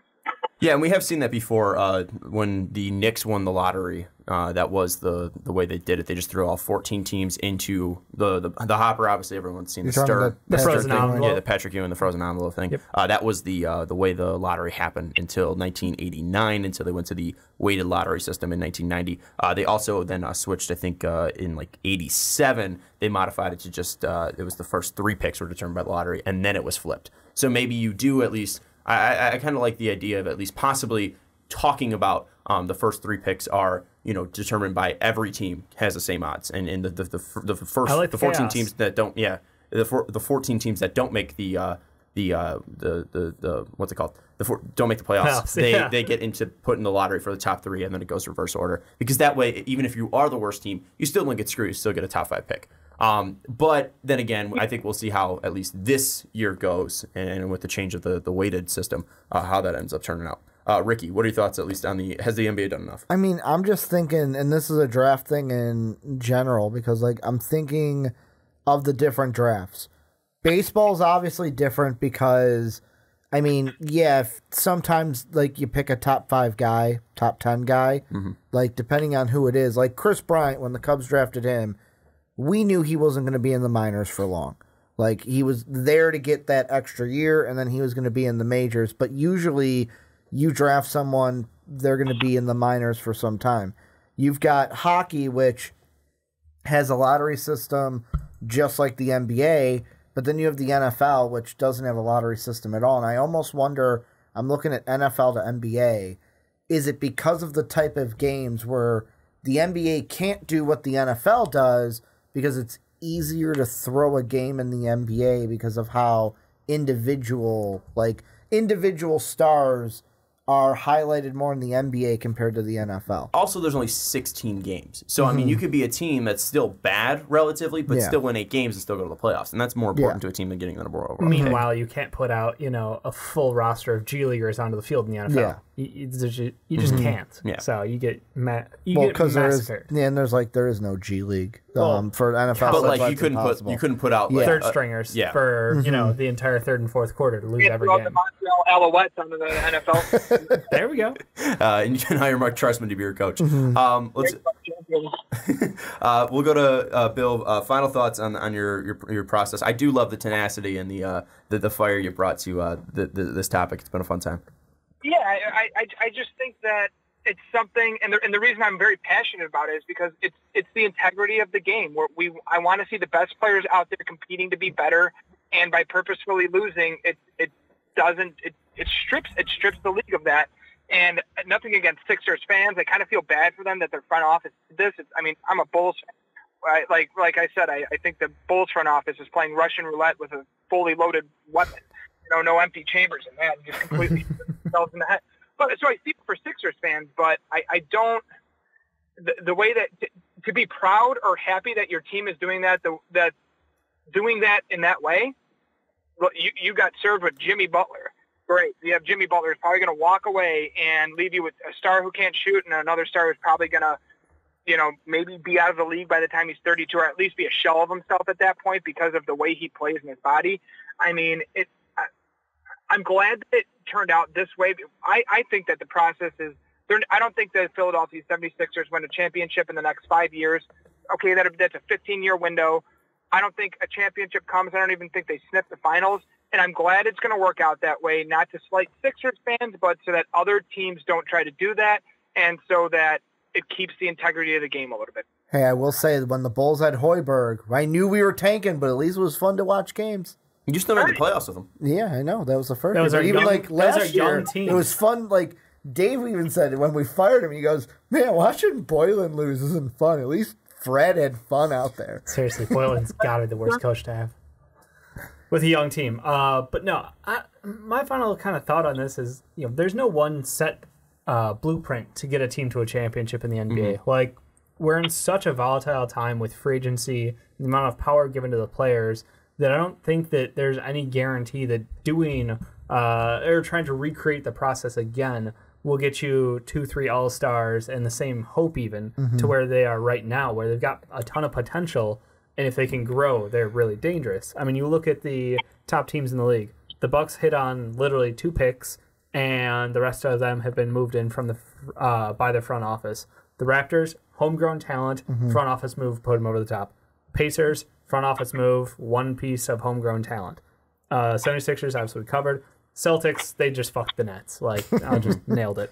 The Nets have done an awesome job. Like, they are doing it on both ends. They're hitting their draft picks, and their front office is killing it for them. So, like, gold star to that team. They're my, favorite underdog team. If you go look at the West, though, same thing. Warriors was you hit on talent, but it was the fact that they brought in the veterans like Andre Iguodala and Chuck Livingston.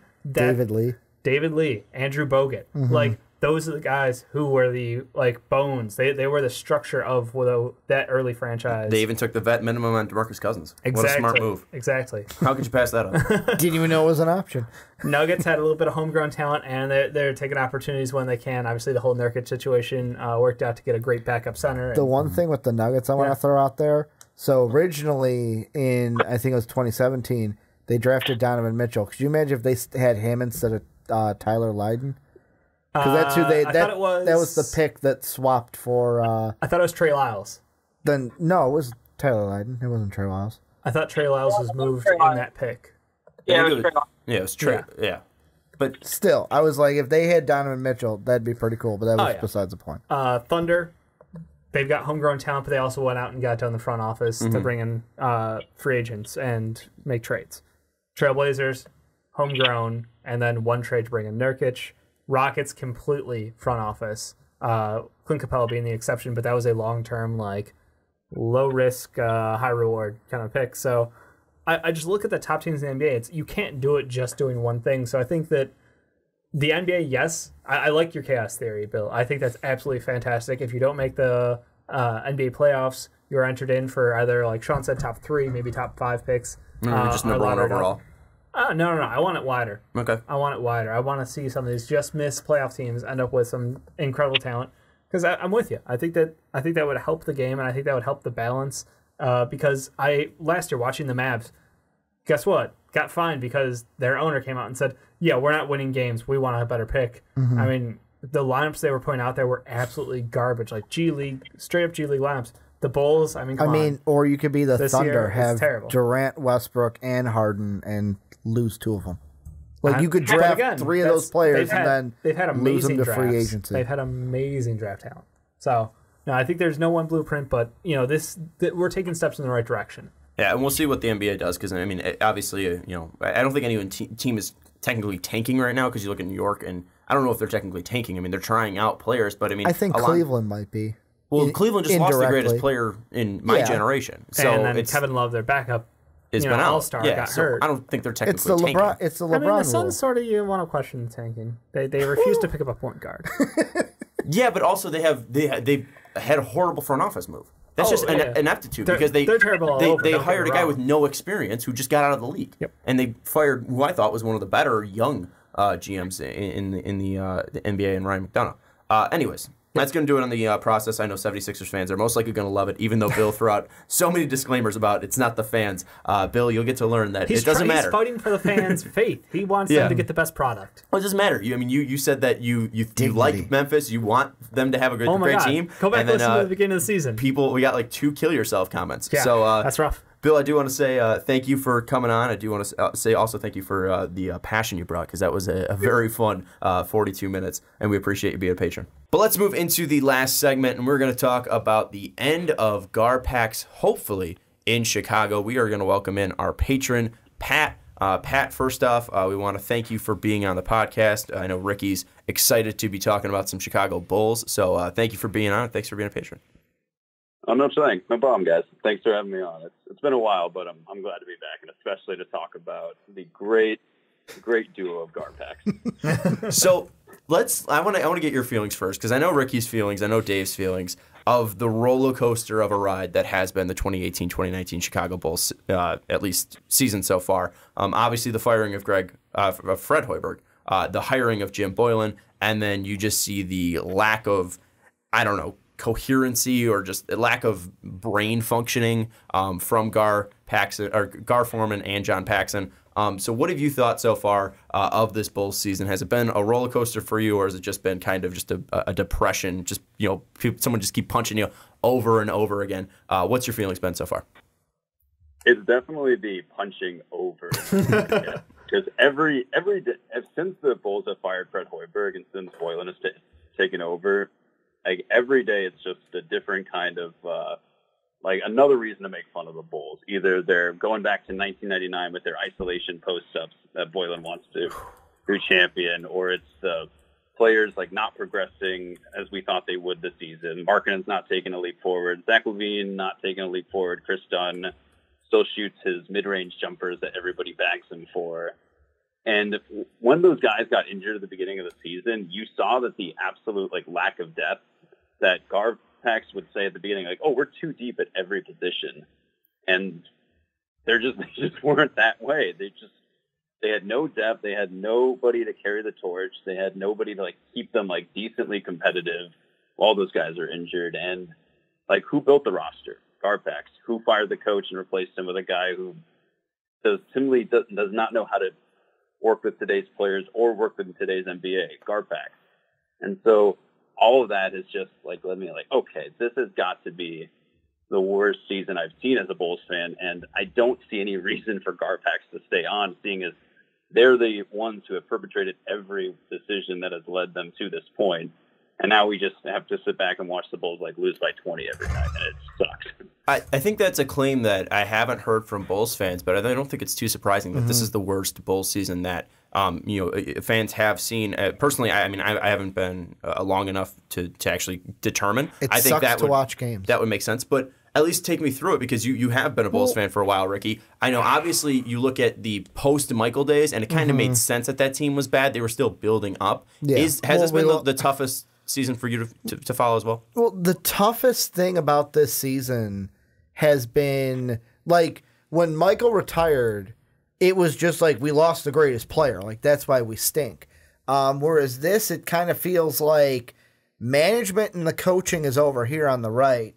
The players are over here on the left. And I was reading an article earlier today. I pulled it up just now from Bloggable SB Nation. And they, in the article, quote Daryl Mayberry of The Athletic had an article where I guess he put this little excerpt in there where he said, so based on almost everything I'm hearing and have heard for 24 games now, everyone and everything seems to be the issue except the coaching staff. I'm not buying it. I'm not sure why everyone is so hesitant to speak candidly about the coaches. I get that it's deemed unprofessional to throw a comrade under the bus, but that's not even what I'm saying here. Nobody wants to say anything. And Boylan keeps talking more about grit and toughness rather than schemes and tactics, and it'll take to get teams out of this mess. And then they even have quotes from players, and it's Laurie's out there saying we weren't going under screens, they killed us on switches, we got to be doing more of that. And then you got Zach going yeah, you look up, you're down 15 and 20, it's discouraging. He's I'm going to fight for every ball, but he's you look at the Hawks and they're out there moving the ball, playing with space. He's that's what we should be doing. And it kills me that we've always hated GarPax. Let's be honest. Bulls fans, we've had a hate relationship, it seems, with GarPax. And the thing that's killed me the most is, Pat might get this a little bit, was whenever John Paxson takes the podium, he's got to me, he's got the John Gross effect where you don't win games, but after a press conference, you say all the right things to make me think, you're a good guy. I can't be mad at you. Okay, it's okay. That was John Gross in Illinois, where it was we weren't winning games at the end, but I would see a press conference with John Gross, and I would be excited. I'd be excited. I think he's a good guy. And it's I am on the point of let's just burn the whole thing down, start from the beginning. Just burn everything except the players. Keep the players, burn everything else, and start all over. Clarifying that one for us, Ricky. Because our players aren't bad. Mm-hmm. That's the thing that confuses me. Our players aren't bad. But they aren't so great either. Well, real quick, they're not championship level, but we're not terrible. Before we get to that, I do want to go to Pat. And do you have that effect with Paxson that Ricky's describing with the John Gross effect? I kind of do, because Paxson is very well spoken, and he is really good at explaining his decisions in a way to the media. He's done this for 20 or 30 years, it seems like. So you expect him to be good at that. And also, Paxson has just been with the Bulls for so long. He has a championship ring. He played with Michael Jordan, so there's always that effect of okay, he does know the organization well. But it also, after a while, you just get if it's not going to get any better and you don't see a direction of how they could maneuver it to make it better, and especially after this season where everything is just stepped back in the worst possible way, you lose your faith after a while, no matter how many times Paxson explains himself. Mm-hmm. And Dave, I mean, you've mentioned obviously that this has been a tough season for you to watch. I mean, you said at least when you were watching Fred Hoiberg lose, it was fun. Watching Boylan, it hasn't been fun. You see that, you know, with Paxson, although he is a likable guy, he does have ties with the organization.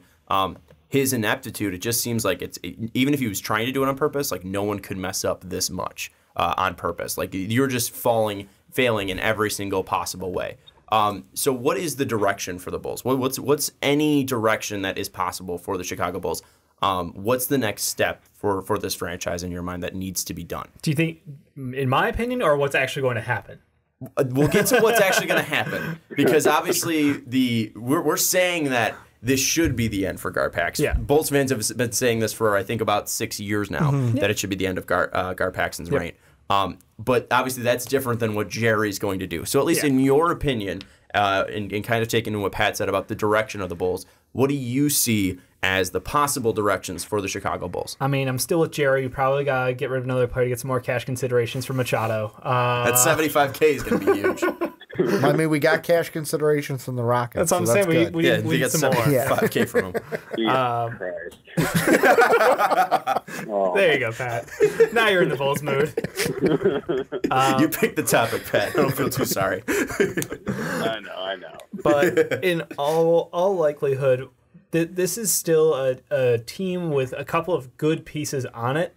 And, you know, we'll have to shake out to see what is our roster moving forward. I think very likely it's still, we're hoping Levine is still our guy. Lowry's our guy. Wendell, I know he just got hurt, but he'll be out. He'll be fine later or next year. I don't even know how long it's going to be for his, I think, thumb injury, right? His surgery. But yeah, Hutch, we'll see. Like he's someone who I really expect a lot out of, because we literally don't have a starting three to start the year, and yet he has not found any consistency nor.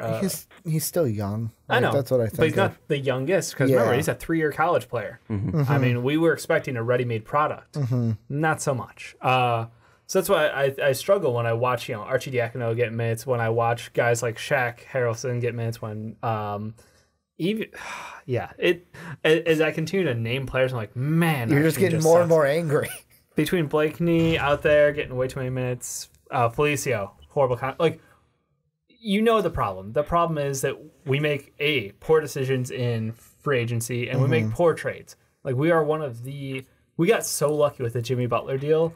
It just for context, like, you have no idea how incredibly lucky it was to get back not only Zach LaVine, Lowry, and Chris Dunn. Like, that was freaking miracle for Chicago. You know, that was Derrick Rose miracle number 1. That trade number 2, but like that did set us up to kind of skip the process a little bit, because I think that, you know, it's pros and cons to that. We got good talent, but we're also, you know, already paying for Zach LaVine's contract, and we didn't necessarily bottom out as hard as a team like Phoenix or the 76ers did, where they're acquiring these very, very good players. Devin Booker, DeAndre Ayton combo. Obviously, Josh Jackson, hit or miss, we'll see. Well, real quick, I will say Booker was a lower pick than Chris Dunn. He was 11, I think. So he was a lower pick than 13. Yeah, 13. He was a lower pick than Levine. He was a lower pick than Markin and Chris Dunn as well. Yeah. And I mean, they picked a stud, but I'm saying like DeAndre Ayton was their dude, and then they got Josh Jackson as well at the top.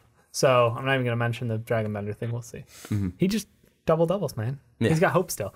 But my point being is, you know, we didn't bottom out, so we don't have that glut of top-end talent, and we're already paying for Zach's contract. So we're in an interesting position where if this year we truly do bottom out and we can go get ourselves, you know, a top 5 pick like we're expected to right now, it really does set us up in a great position. But the confidence in Jim Boylan and the faith in the front office to do the right thing with the money we're going to have available in free agency is terrifying to me.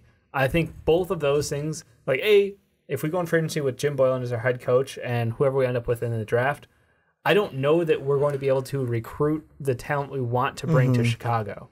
Well, let's get into what's going to happen, because you're bringing up Boylan, you're bringing up the front office. Obviously, the ideal direction is to at least try to make, you know, get rid of Boylan, get rid of GarPax. That's evident. That is clear. And Pat, with this, I mean, what do you think will actually happen? Because obviously Bulls fans are hoping Gar Forman gets relieved, John Paxson gets relieved, and Jerry finally makes those decisions. I think Michael's more running the Bulls than Jerry is at the point, but Jerry is the majority owner. What do you think is truly going to happen in actuality with the Chicago Bulls? Will they be able to use that cap space to get free agents? What's the next step for the Chicago Bulls in all likelihood? So this is the part where I struggle with, because in theory GarPax should be gone, like they should be out of there. But every time you look in the media, and I think Casey Johnson has said this in the media, it's many times, like he actually said the Reinsdorf's value management. I know fans get tired of hearing it, but until that changes, that's what the fans will hear, and you're just like, oh, come on, really? But what I think will happen is I don't see Boylen staying, seeing as how they've gotten worse in every single category that they've even could possibly get worse in this season.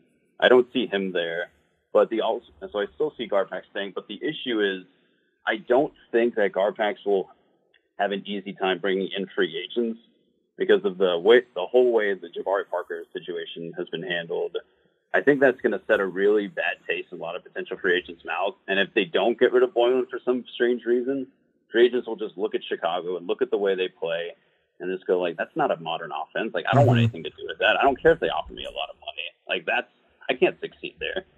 And I don't care if it's a big city either. I'm going to go somewhere else where they'll actually learn how to play in a modern offense and they actually have a plan. So it's the lack of seeming direction and the way that GarPax can turn off free agents. And that just doesn't give me a lot of confidence that they will actually do the right thing. Although if they do get rid of Jim Boylen, then it'll show me, okay, at least they know something about what's going on. But like after they've just backed him, that's even becoming a doubt for me right now.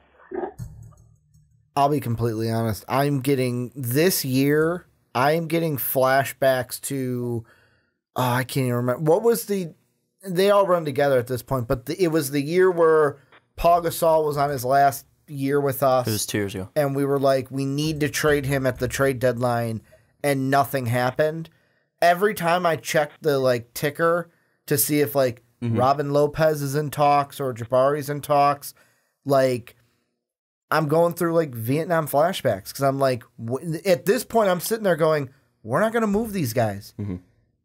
We're going to sit. The Warriors apparently wanted Rolo, and we were like, let's just have a big dick contest right now. No, you can't have them. And then they just, hey, we're going to play them big minutes because you want them, but we're just going to throw them in your face. And I feel like with GarPax, one thing I sit there, and this is like a mini thing, if Rolo or Jabari are on this team February 8th, if I'm Reinsdorf, I go, here's your But will fired. that actually happen? Because right now it won't. We can talk till we're blue in the face. It ain't going to happen, and that's what makes me angry. It's sad. But why? Let's talk about why it won't happen. Why will Reinsdorf not finally just wake up, either Michael or Jerry? It sucks. But he's not stupid. You can't make this much money. You can't have two teams in the third largest market and be this stupid. Or can you? He could be like, hold my beer, Sean. I mean, the money keeps flowing in is the problem. And Gar Forman's been there since he started as a scout in '98. He's been there ever since.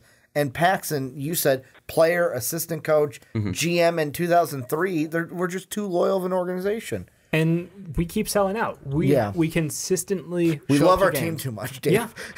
I mean, that's the thing. I will think, though, I think Michael Reinsdorf does give you a bit of hope that they might let go of both of them, because Michael Reinsdorf I know Jerry's the dad, but he's not, I don't think he's his father. And I think he takes a lot more interest in the business aspect. And so which means he'll talk more to season ticket holders. And this season, when you see the Bulls get blown up by 30, 40, 50, and the season ticket holder is like, what the hell are we doing? We're getting blown out by 30 points. Then he might lean towards that. I don't know how likely that is, but that does give me a little bit more hope to that. And I know that Paxson has said in an interview last year, I think when he fired Fred Hoiberg, that if the rebuild doesn't go well, he might not be around, which gives you some hope, but I don't know how much it actually gives you. Mm-hmm. Yeah, I agree. There's the sprinklings of accountability being thrown around, and I think that the ultimate goal is that yes, we're going to have to clear out the front office. I think it's likely it happens in the next 3 years. I mean, my money would have been every year. You know, that's the thing is like my money would have been, oh, it's going to be happening this year for the last 4 years. But that's wishful thinking. In all reality, this is still a very young roster. And because it's a young roster, they're going to give them the benefit of the doubt. And let's see you architect this team up from the ground. And, you know, we watched it happen with going back. You mentioned, you know, post-Jordan days, we had the Baby Bulls. We had Elton Brand, Curry, Metta World Peace, Jamal Crawford. Like, we had great talent. You know, it just didn't peak at the right time. Well, for at that us. time, Dave, he was Ron Artest. He was Ron Artest. You know, things just didn't line up for us great. Then we entered the Captain Kirk days, and then obviously the Derrick Rose days. It's just like we've done good jobs like putting together a team via the draft and some moves. So I think that's why they have been around so long. They've been successful. They've hit those moderate peaks to be like, oh, the Bulls are putting together something nice right now. You know, we didn't really top out well because of the injuries, obviously with Derrick Rose. But I think that there is still, you know, as angry as I am at this team and as disappointed as I am at like the current performance, in the back of my head, I'm going, we're going to have a great pick this year. We're potentially going to have another pick in this draft, and let's see what we can do given a new head coach. That's the number one thing that needs to change day one. Well, I want to ask you guys, since you all three are Bulls fans, I thankfully do not have the pleasure of being one, but I want to ask you, and I'm going to go to Pat first. What would turn you off of being a Bulls fan? Is there a limit? Is there a kind of an edge that you would need to be pushed over to not support the team, and not to be, you know, not a fan, but just not to pay attention, just to turn them off and just, you know, put them off until they actually start doing things for the fan and for the team's health. Because I feel if you go next year with Gar Forman and John Paxson, either of them in their current roles, I think that's a slap in the face to the fans. Would you feel that way, and would you be turned off as a Bulls fan enough to at least stop supporting the team? If we go another year with Foreman, Paxton, and Boylan coaching and continue to preach that, like, these guys need to be tougher, they need to have more grit, we're not finishing games well, and they continue to, like, coach like it's 1999 and not adapt to the modern game, I think that's the point where I'm just like, okay, I'm done. Like, there's nothing else I can do. They're delusional. They don't know how to work in today's NBA. Like, they can suck for a while, but whatever. I think that would probably be my limit. Like, if we had to go through another, like, this has only been going on for 24 games, and I hate it. If I had to go through another full season of this, then I would just put, like, you know what? I'm not watching any more NBA. And it's hard to get into, for me, it's hard to get more into the NBA when I know that my team is just the bottom of the barrel and the laughing stock. Mm-hmm. But yeah, that would be my limit. Ricky, what's your threshold? Because I know you're, you know, you obviously you bleed red because everyone does, but you bleed Bulls red. You see red. Well done, so what's your threshold? Because I know you shook your head when I asked the question, but I'm never like, oh, it kills me because I'm never going to hate this team. I'm never going to not support this team. I'm never going to not watch this team. Like, but that's who I am as like a fan. I'm a Cubs fan. You want to know how many years into, like, my younger years before, like, I officially switched over, it was like everyone's a Sox fan, so I'm a Sox fan. But ever since I switched over and, like, actually was like, I'm a Cubs fan, I went through terrible seasons. Like, I feel like that has, like, predisposed me to just, like, I can watch Illini basketball and go, this ain't exciting me, but I'm a fan and I'm going to watch because I love this team. And then it kills me inside. I think I'm just a glutton for punishment. I think that's what I am. Yep. But I just, with me,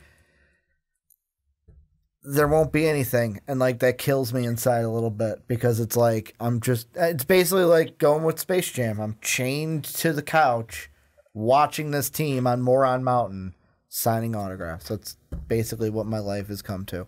Dave, do you have that same threshold or are you kind of on Pat's side? No, I'm pretty much screwed. You know, it's sad that even, like, you know, we just got done talking about how Bill was so angry at the process. And Bulls fan. And another Bulls fan. It's Bulls Heavy Podcast. And I'm like, shit, I would throw a fucking parade if we were just like, yeah, fuck it, we're just doing it, man. Like, we're going all in on the process. And I wouldn't be... give me 2 more years, and, this year we're going to get a top 3 pick, next year top 3 pick, the following year top 3 pick. But the thing that kind of is the qualifier there is, if we had Fred, I wouldn't be mad.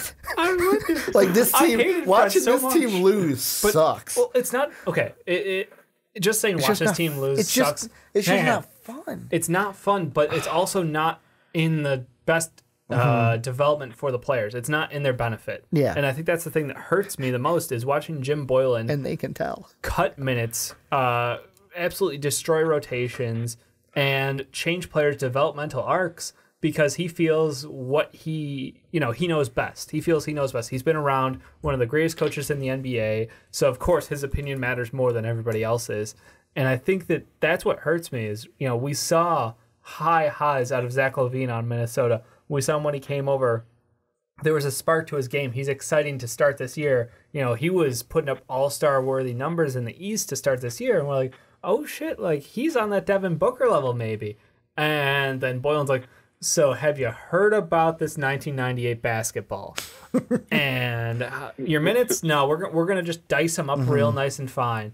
And it's just painful. And I think that's the biggest thing is not being able to see these guys develop throughout the year the way that we had hoped them to is what kills me. A thing with Zach that I will say is since Boylan's been added on as the head coach, his numbers have gone down. He went from 25 points per game to 20. Then he went from 5 rebounds to about 2 rebounds. I mean, he went from 4 assists down to like 3.6. But he has gotten more efficient. He's now at 47, 41. But still, like, you don't see that same impact that it was. Like, when Zach LaVine was at his best at the start of the year, it was fun and exciting. And now it's just depressing. Going back to when I asked Pat first was, it just feels like every single day it somehow gets worse and worse under Jim Boylan. And it's gotten worse and worse every single year under GarPax, and they've gotten so lucky. The fact that they made the playoffs 2 years ago and almost won in the first round was a shocker. But they had veteran leadership. We were a Rondo away. But the fact that that team works because you had the 2 big veterans in Dwayne Wade and Jimmy Butler, obviously, clearly, openly fighting and separating themselves from the rest of the locker room. We had our MVP though.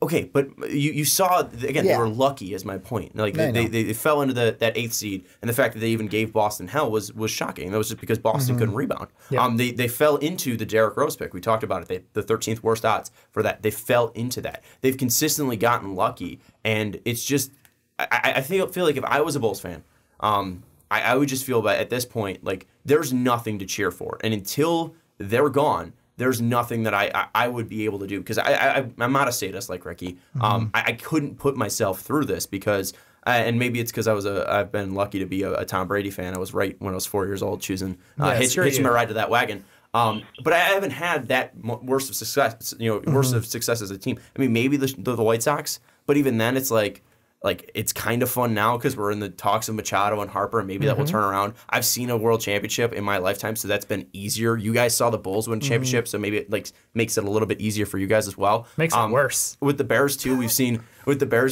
like I've been to a Super Bowl before with the Bears. 2011 we were so close, and obviously there was the tough times with Trustman, but we always had Lovey, and Lovey was consistently putting out a good team, or every other year he's putting out a good team, and then you see now obviously the Nagy stuff that brings a bright light. So even with hockey with the Hawks, that as well.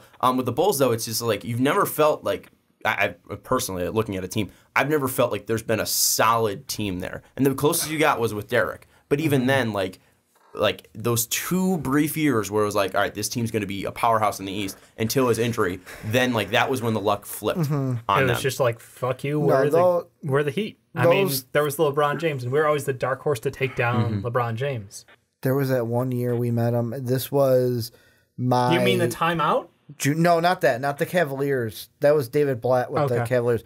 I'm talking Miami Heat. This was when I thought we were the 1 seed because I'm pretty sure we had home court advantage in the Eastern Conference Finals.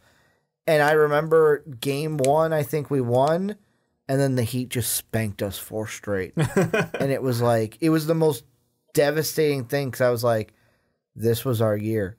And then it'll ever be ingrained in the back of my head the 76er series. Yeah. With Omira my Sheik God. at the line and can't hit a freaking free throw in that game. And Spencer Hawes Fucking diced Spencer us up. Hawes. Yeah, I hate Spencer Hawes. I don't even know him, but I hate him because of that one series.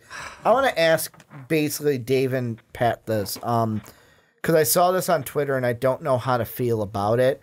Kind of moving, let's say GarPax is still here, into draft. Of course, I know that Foreman is going to be at most of the top prospects. Like, the Bulls aren't going to go, hey, we don't need this guy. We're not going to be there.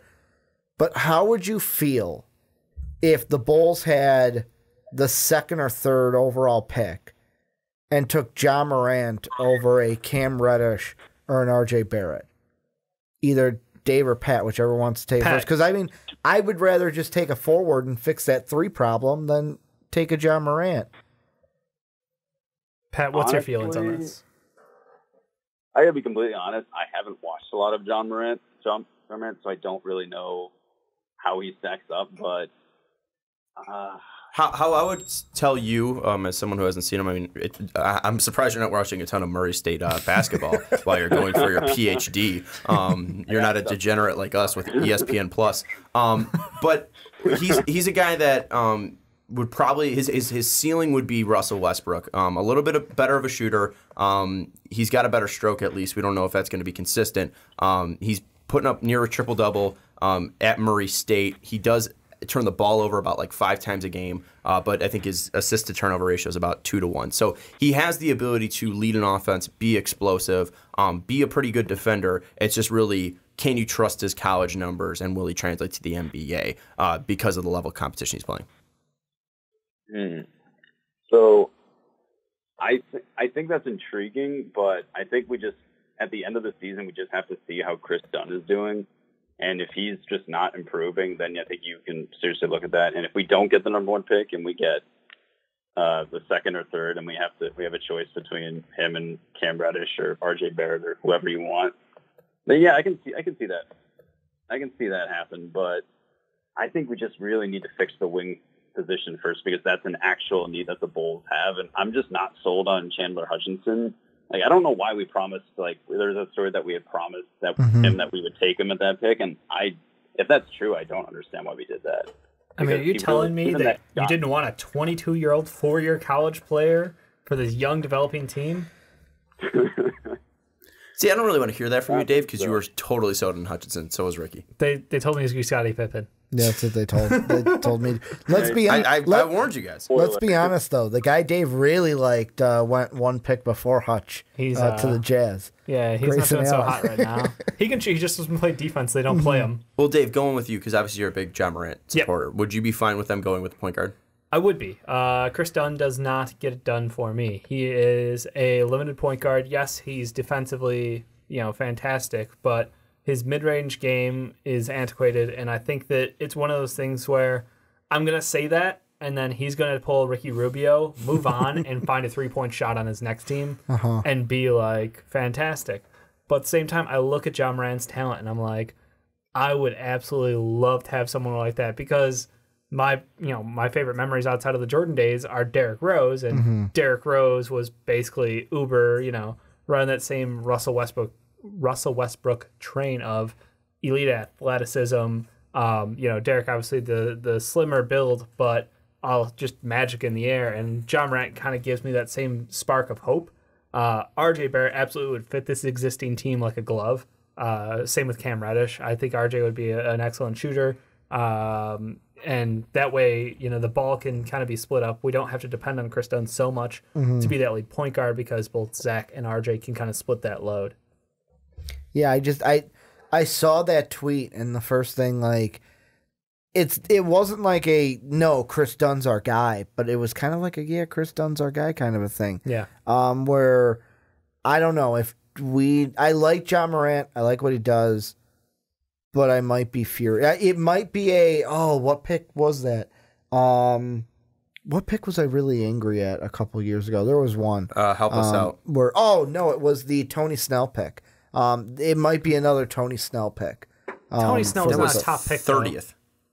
That was towards the end. Like it was, And he's now a quality NBA. but it was one of those picks role where I player. remember on draft night bashing that pick. 'Cause I thought there was different players we could have taken there. Of course, I know we were a lot better of a team back then, but I mean, I would kind of be upset if we took John Morant over like an RJ or a Cam. We wasted another pick on Denzel Washington, Denzel Valentine, and See, but I liked Denzel in college, so I mean, I wasn't mad at that. And then he played in the NBA, and I was let's like, go get Denzel. a big tweener. I think Pat also said Marcus Teague. Yeah, Yep. Marcus Yeah. Teague. Yeah. Yikes.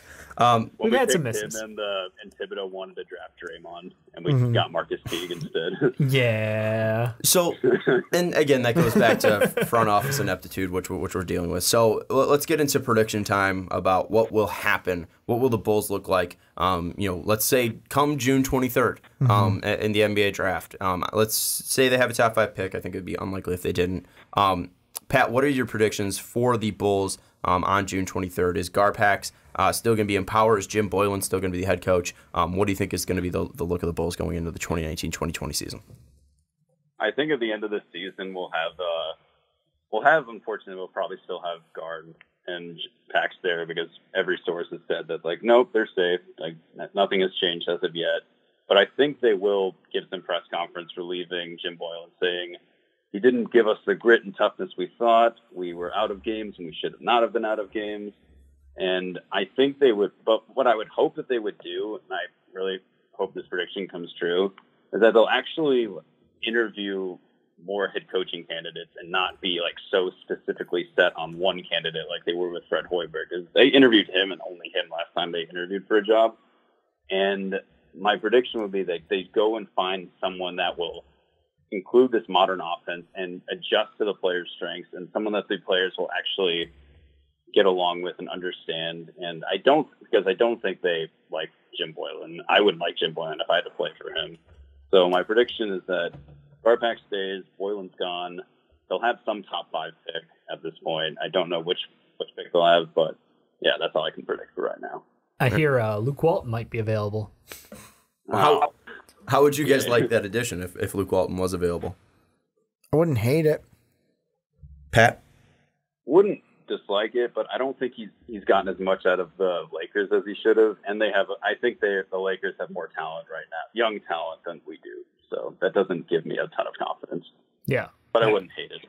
Dave, what's your prediction for the 2019-2020 season? Oh, we're rolling in the same exact way we rolled out. Like we're keeping everybody safe. Nobody's getting hurt. Boylan, if he gets the axe, it'll be during next season or at the end of the next season. The problem with me is we're stuck almost, even though we have a high draft pick, I feel like for some reason there's going to be an expectation that we're going to land someone in free agency that is, a star or a superstar quality player. Like who? I mean, Who's coming to Chicago? that's my point. There's some stupid theories. There was a theory, I think, like on like one of Dave Kaplan's shows where so I think they could trade, if they got the number 1 pick, they could trade him and Markkanen for Anthony Davis, and then they would get Kawhi Leonard to come there. I'm like, are you kidding me? That's your theory? That's your plan? We've been waiting for Anthony Davis for a long time in Chicago. But no, I mean, that's the thing is like this year is the mega free agency bowl. It's we'll see who's going where. And I think we all sort of have an inkling that no one's coming to Chicago, but for some reason, I think we're going to go ahead and give another bad contract out. Like, why is Felicio making this much money? Don't know. Rolling with it. But is he a superstar? No. But Bobby Portis is he a due for superstar? a contract? No. But do you think we're going to Zach pay him LaVine $15 million a year? Yes, but here's the thing. Name the last time that they've brought in a superstar through free agency. Carlos Boozer's not a superstar, and he was maybe the closest thing to star level. And that's the thing. Paul Gasol. You can't. And you're saying but Paul Gasol was old. He needed another. Like, people weren't sold that Paul Gasol was a guy anymore. He was 35 years old. They were wrong. The thing with you're saying is that GarPax is now going to be staying there, and they're going to try to sign a star or superstar. They haven't been able to do that in the past 15 years. What's now going to be the reason why? That's what I'm saying. Okay. What were you saying? I was just saying. If there's a miscommunication, I was sorry. just saying, what is the expectation for agency? Is it that we're going to sign a star, or is it that we're going to waste our money on another Jabari-esque, let's go take a risk on a player, and, if it pans out, great for us, but if not, you can't be mad at us. And that's what I'm afraid of. GarPax doesn't get fired, although I think he does. I think they should. He should. They should. Most interesting thing, it should send him to the moon. Shoot him. Shoot him to the moon. Same thing. But the most interesting thing I saw on Twitter that I retweeted, and this is about, because Boylan, I want him gone in the offseason because he's not going to help us. And there's a tweet from Jared Dudley that said, been hearing about how good Rondo has been with young players since he has played for the Bulls, and went on about his IQ and stuff. Bulls scripted a tweet that I would be behind 110%. He said if Rondo were to retire for some odd reason, he would be the first head coach candidate on my list. Bulls' young core all took to Rondo. Coaches don't like him because he challenges their knowledge and authority. Players and teammates respect the hell out of him. And I'm like, you know what? Although he wouldn't have experience, he's a guy that I would be like, you know what? Let him be our coach because he'll develop the young players and then have an assistant that could maybe help him with schemes, because I don't know how Rondo is with tactics and schemes. Exactly genius. What Boylan is not doing. So not to crush your party, because I would love it if it happened. Rondo's already come out. Rondo's not retiring unless he literally gets physically beaten down and broken to the point of never returning. B, he's come out and said, well, he would like to work in the front office rather than coaching because he thinks he can make a larger impact on a franchise. You know, I don't think he's ruled out coaching like Kobe Bryant did. Yeah. But it seems like he's more aiming at a front office role in his post-basketball time. Unless they came out, and the thing I would say is unless they come out and say no for sure, I'd always leave open the possibility. Here's what I would say is maybe I would say 50% that GarPax gets fired or stays on. That's our best odds here. We're throwing a party today. I think it's 50-50. I don't know how they haven't been coming. I don't know how it hasn't happened already. And the fact that the writings on the wall that they should be fired means that it's most likely not going to happen, but I'll still put it at 50-50 that they will be. If Jim Boylan is the head coach next year, I will be absolutely shocked. I think this is going to be a player's revolt if he is still the head coach at the end of the year heading into next year. Because at some point, these players are going to turn on him if they haven't already. Zach LaVine's starting. Well, I think they're walking the line as close as they possibly can before actually they're revolting. And I think once the offseason hits, if there's not movement and rumors of him being fired, there is going to be a revolt, and they're going to go to Jerry or Michael's office and tell them that he needs to be fired. I don't see any way that these players would want to show up to work and work for Jim Boylan, a person that they clearly have despised, and it's only been, I think, a month and about 30-something days. He was hired on December 3rd, and somehow in the past month and 25 days, or 25-plus days, he has already turned these players on him. Question for you, non-Bulls fan. Yeah. Do you think, let's say Zach LaVine, let's say they don't move Boylan, do you think it would ever get to a point where he would say, let's say he went to GarPax and said he's got to go, and GarPax said no, do you think he would go, fine, him or me? Get rid of him or trade me? I think that there would be a possibility not only of LaVine, but I think of multiple players just being like, he's putting me at a risk. This could be a thing that they take up with the NBA Players Association. Like, this is something that they're causing him money, they're causing him development, he's causing them just the ability to grow and become the best players that they possibly can be. They are limited by Jim Boylan being the head coach. It's been clear. It's clear by every Bulls fan. It's clear by everybody in Chicago. It's clear to every media personality in Chicago. It's clear to everybody besides GarPax, Jerry Reinsdorf, Michael Reinsdorf, and Jim Boylan. The players are even clear to it. So if they're not revolting by this point and coming out clearly in the media, or even just going to Jerry or Michael's office at the point of next season or next off-season, I'd be absolutely shocked. There is no way that he is going to be the head coach next year. And if he is, I would honestly implore Chicago Bulls fans to at least look for a different team. Because if a team's going to spit in your face like this and spit into the player's face like this, it's a less integral move than the actual process. I think it'd be a horrible, horrible, horrible mistake to continue with Jim Boylan as your head coach. But let's go final thoughts. Pat, obviously you want this to be the end for GarPax. I think everyone in Chicago does. But what's at least the positive note that you could possibly leave us with for your Patreon segment? Positive note. All right, let's. I know it's tough. It's probably the hardest question I've asked you so far.